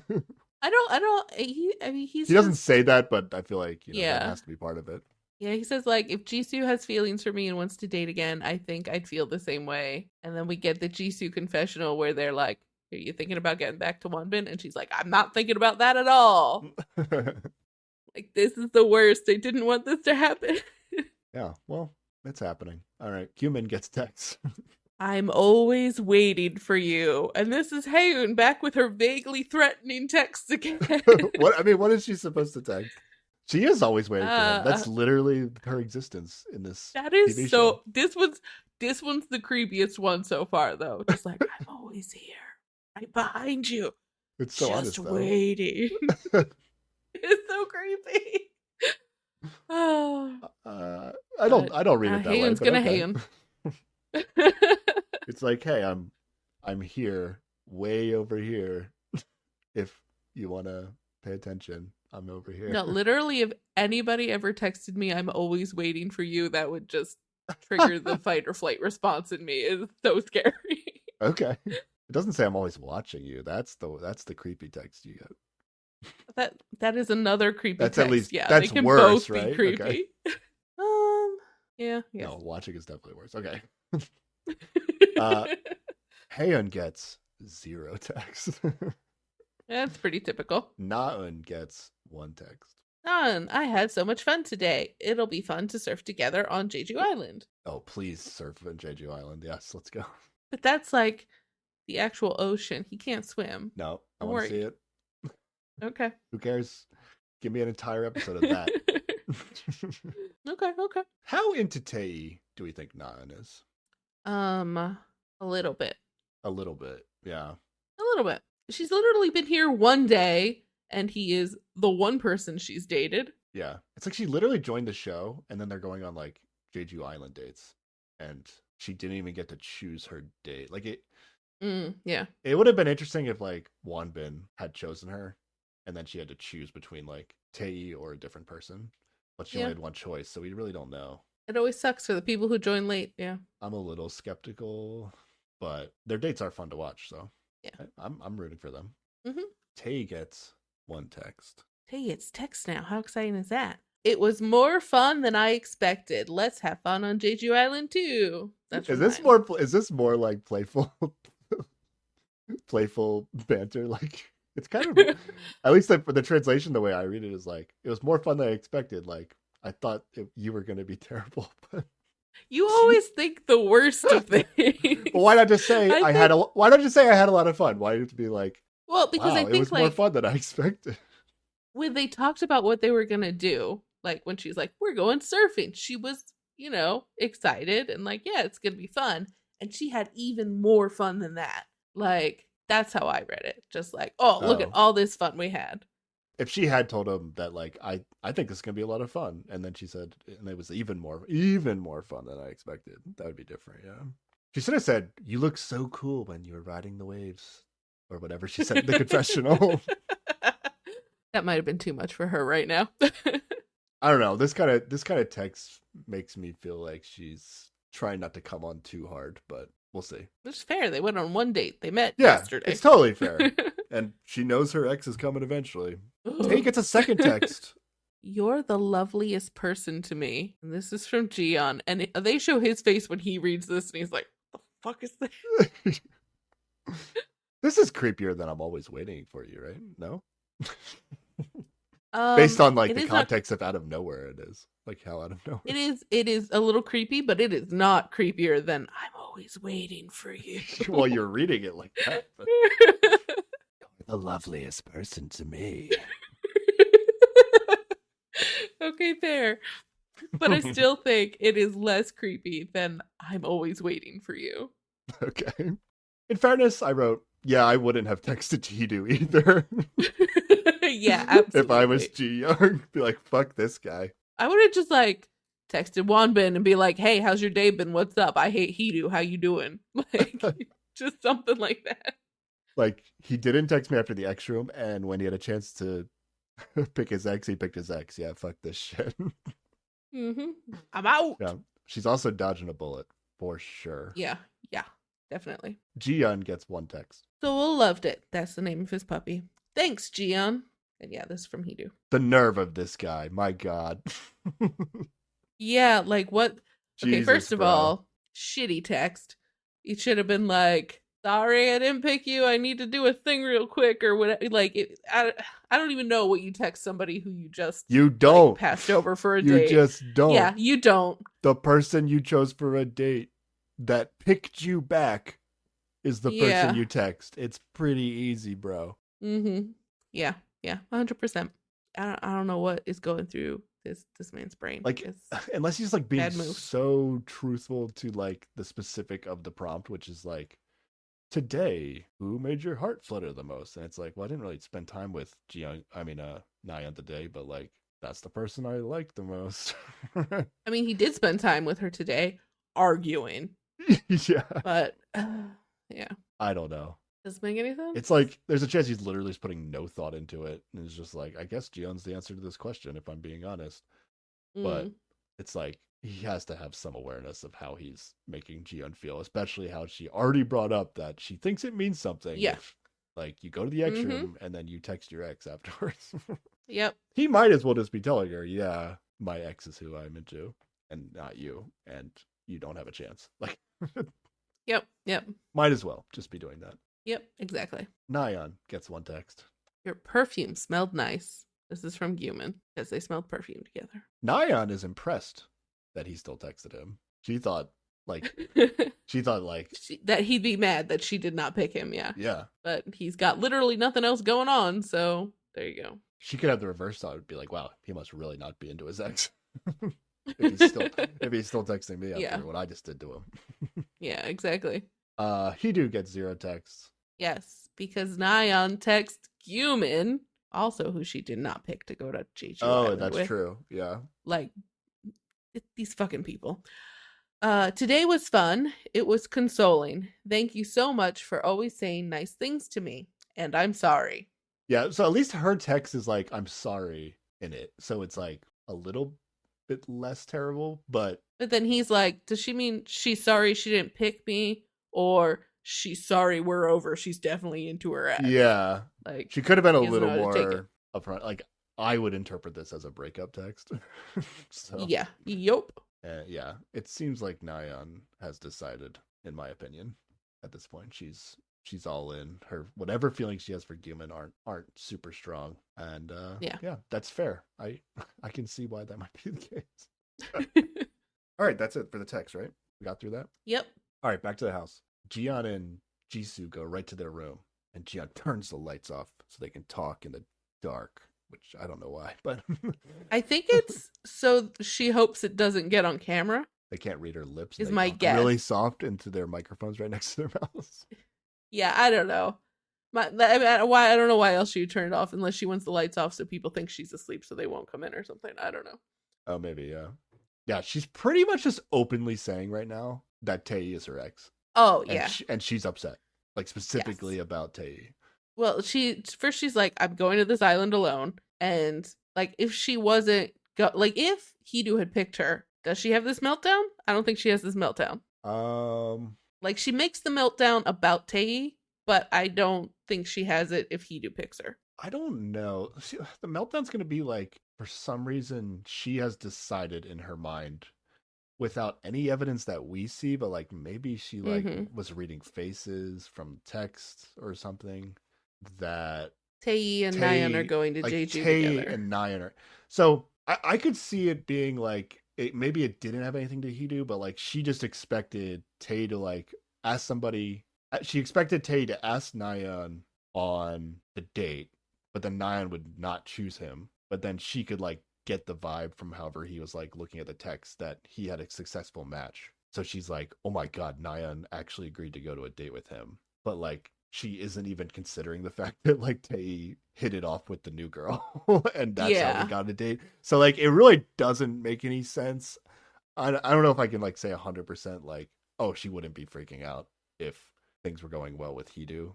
I really don't think she would be. I don't know. It's just so weird. She's freaked out about Tae before without Hidu. Unless that was after the extra she freaked out about. I don't know. But like, there's not like, other than, okay, Nayeon hugged him the other day.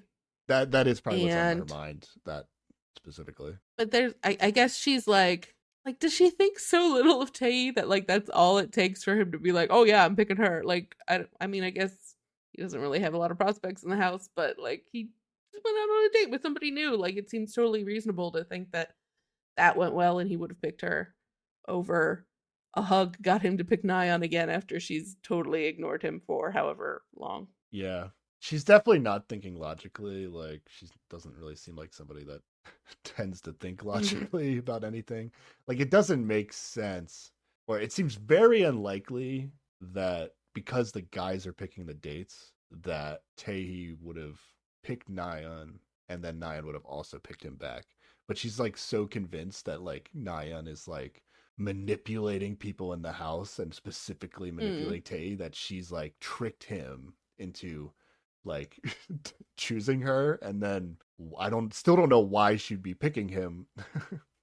Yeah, if she got other options, but maybe get. Yeah. Like she doesn't. Maybe she thinks Nyan doesn't have other options, but like Nyan's like, is she really that unaware of like Nyan and Human, and Nyan could also have her ex, which like Nyan like theoretically could be having 3 options, and like why would she be picking Tae? Like it doesn't make any sense. It's so like improbable that this is what's happening, but she's decided this is the reality, and no matter what people say, she's gonna believe it.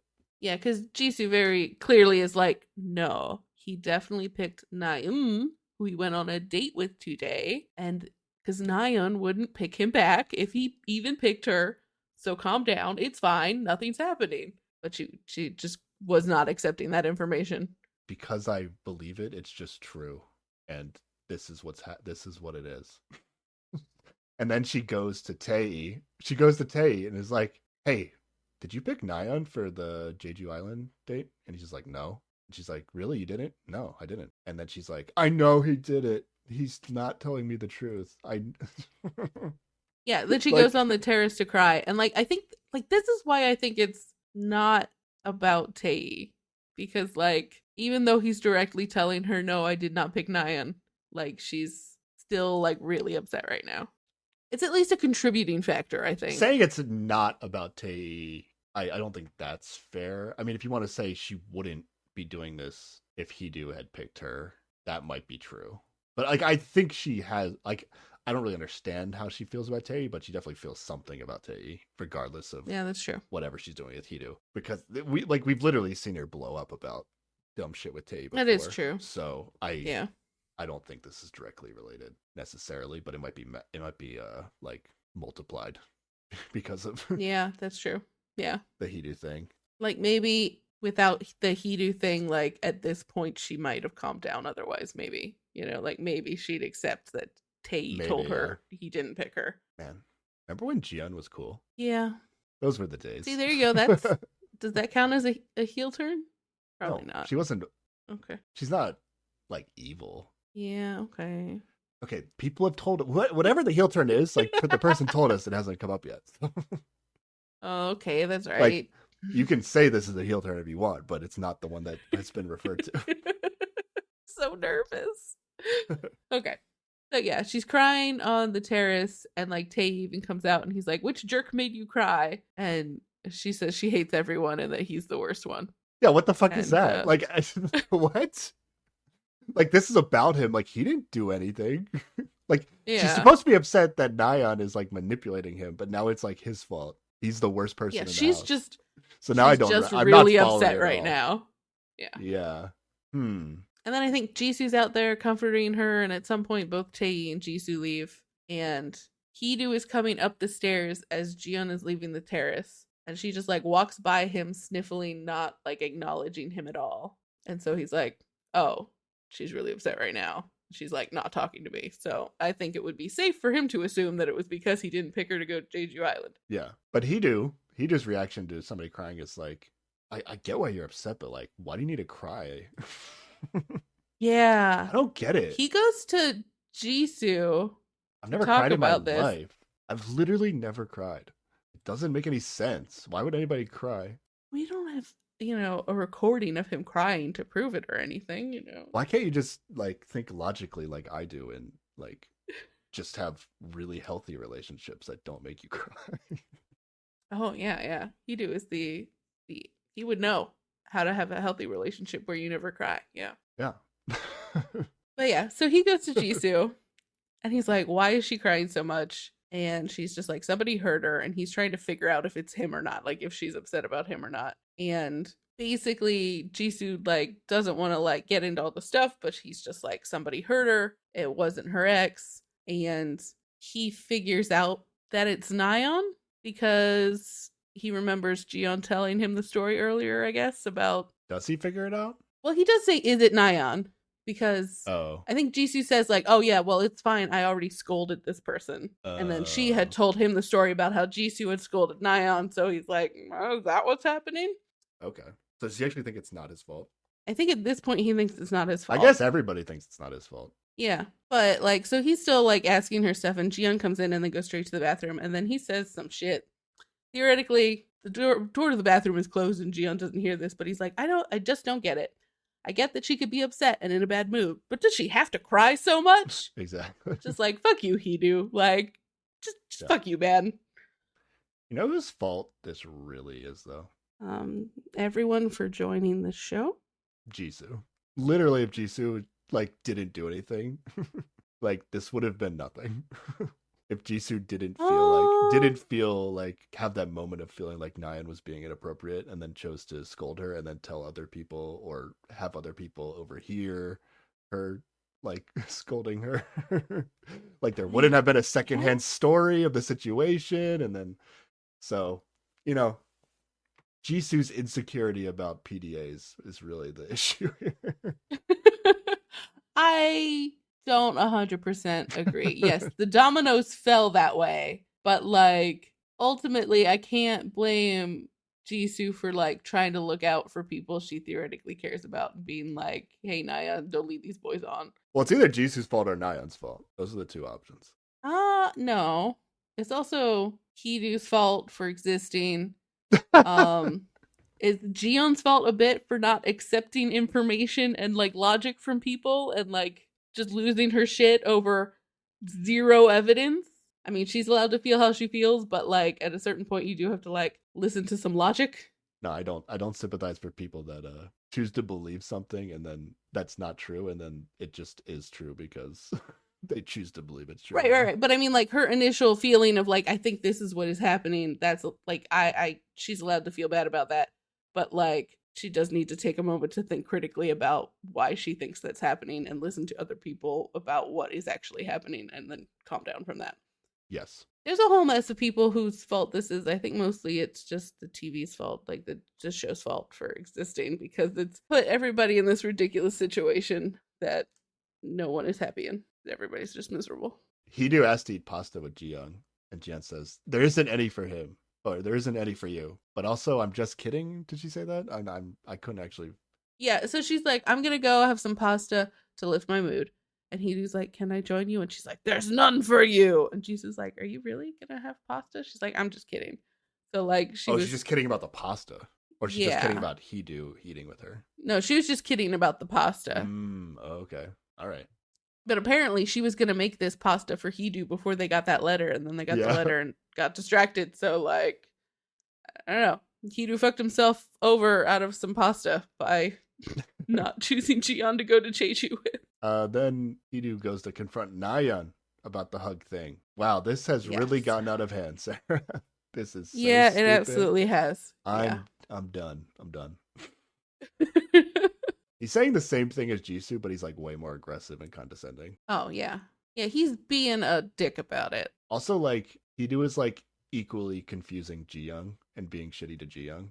So he has like no ground to stand on. Yep, absolutely. Whereas like Jisoo has the protection of like, oh, she's not actually like in any relationships with anybody in the show. So yes. She can't be accidentally doing this to people. Even though just by being in a relationship on the show, if you are in one, like you're probably doing this to somebody. Although I guess if you like really, you'd have to like date one person exclusively. Yeah. Then Hee-do says more condescending things, whatever. These two shouldn't be together, but maybe they should, so nobody else has to be with them. I don't know. Do you want to talk about anything specific here? I'm done. No, this is just him being very mean and saying shit like, when are you going to grow up? And just, not a fun time. And then she has another confessional where she's like, yeah, he just hates me. He doesn't like any part of me. And it's like, why do you keep trying to spend time with him? Okay. Yeah, there's an element of like, if this blow up had happened before the Jeju Island decisions, would it have gone differently? I would hope so, but with these two, I don't fucking know. Yeah. We do get a scene where Haeun and Naeun are snacking in the kitchen, and Naeun says, she told Tae she doesn't like the smell of cigarettes. This is what I brought up earlier in the season. Yeah. Like the fact that he's smoking cigarettes just has to be hurting him.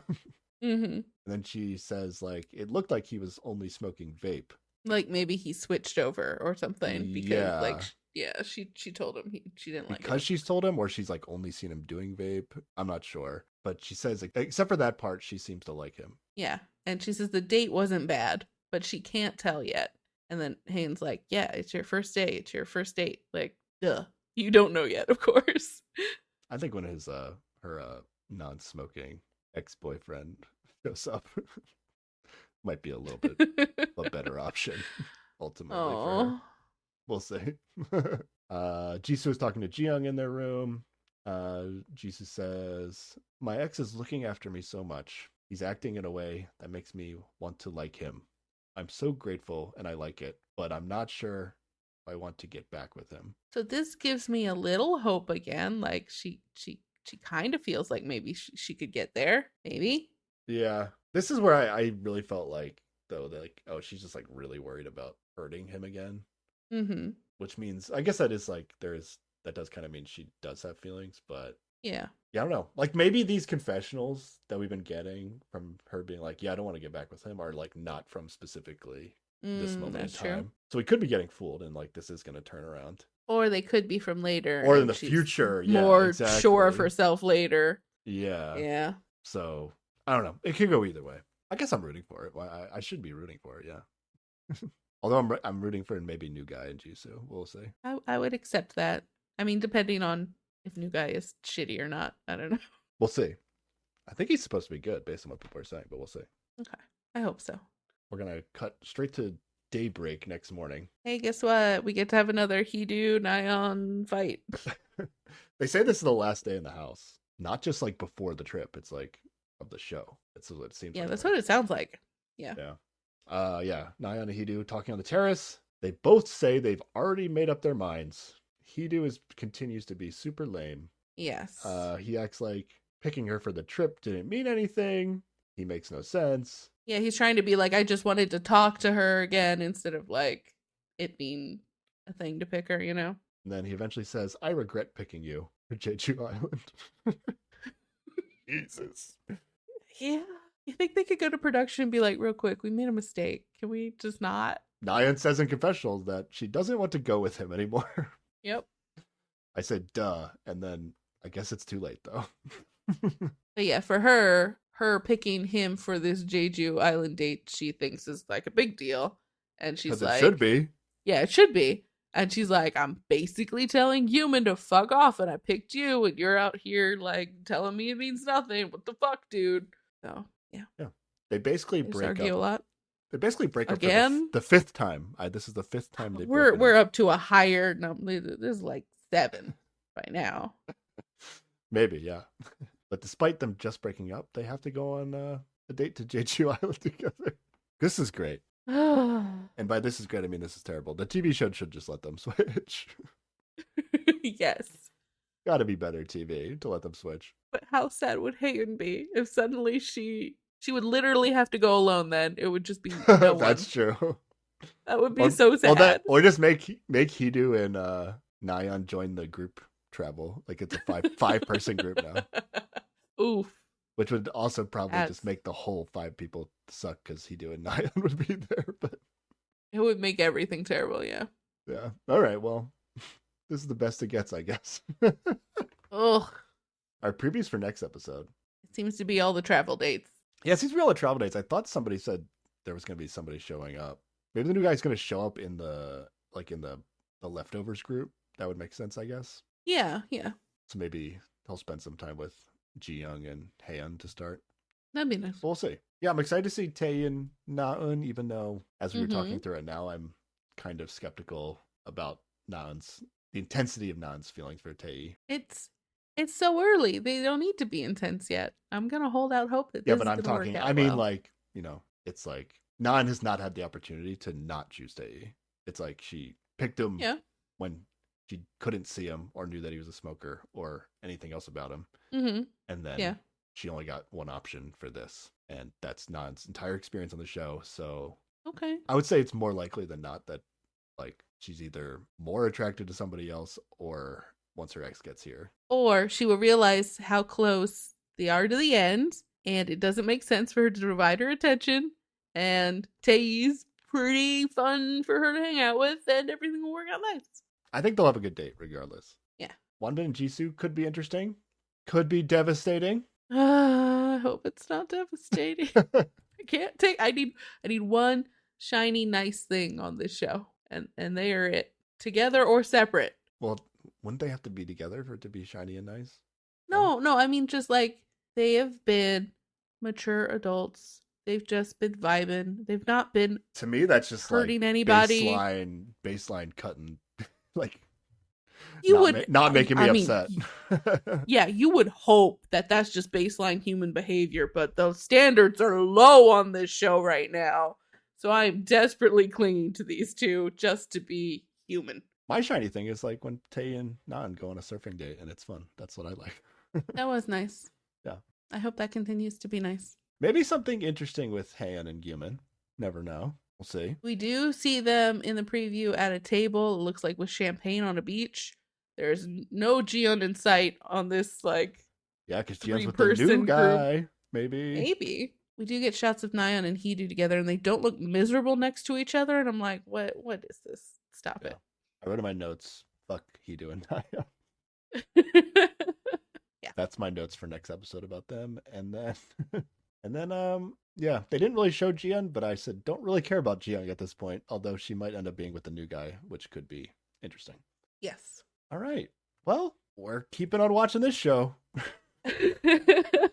I'm really happy we got to the point where people can choose their ex. Yeah. It's actually like a brand new show now because we're not limiting what feelings they're allowed to have, essentially. They're allowed to show us. Yeah, what's the end of this show? Because like we've basically seen what the guys are into at this point. Because this is like the last big date, I would assume. Although there's a lot of episodes left. I guess like the women's choices are the interesting part of this at the end. I don't know. I guess like it's Nayeon. Maybe Nayeon picking Heedu like is like the big drama at the end of this, and we've been spoiled. I don't know. Maybe. Ugh, I hate that. Gross. Yeah, not an ending I hoped for at all. All right, well, we'll find out. Yeah, I really don't know what else would be. Yeah, I don't know what these people are doing anymore. I think it's going to be a while before we find out, Sarah. Yeah. Because next time we're going to go back to Heart Signal 4, and we both have trips coming up, so we're only going to be doing one episode of Heart Signal 4 next time, which is episode 12. Yes. And then my schedule gets a little busy for the last weeks of summer before my son goes back to school. Yes.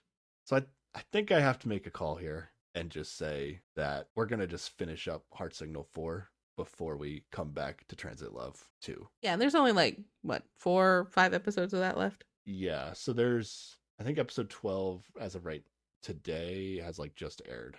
So that means there's 4 weeks left until the season is over of Heart Signal 4, because I think there's 16 episodes, which means we have to we'd be covering 5 episodes of Heart Signal in the next 4 weeks. Yeah, okay. And so it would be 5 weeks from now. We'll get back to Transit Love, and then we'll just be able to do Transit Love every week until we're done with it. Yeah, that'll be good.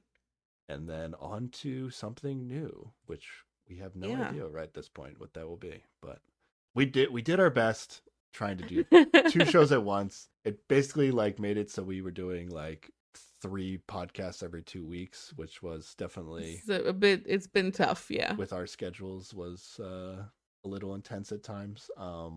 Yeah. But I think I just need to slow it down for the end of the Heart Signal season And we'll get back to Transit Love 2 after Yeah. Heart Signal is over. All right. That is the plan. A good plan. I like it. Where can people contact us, Sarah? People can email us at keepwatchingpod@gmail.com, tweet at us at keepwatchingpod, Instagram at us at keepwatchingpod, or leave a comment under the video on YouTube, also at keepwatchingpod. And if you also think that taking your puppy on a date is cheating, you can tell us. Or if you think having a snail in the house is cheating, you can weigh in on that big debate. You can leave us a rating or review on Apple Podcasts or Spotify. I Not much of a debate, but no. I mean, I think it's totally cheating. Puppies are cute. Everybody loves puppies. I mean, I wouldn't be that excited if the person I wanted to date had a puppy. No, I wouldn't. So okay, for people who like puppies, I feel like it's the same thing. Like, I mean, I don't want one, but I enjoy a cute puppy when there's a cute puppy around. I mean, if you're looking to get in a serious relationship with somebody with a puppy, like it's like as if they had a child. This is now something you're taking care of too. That's true.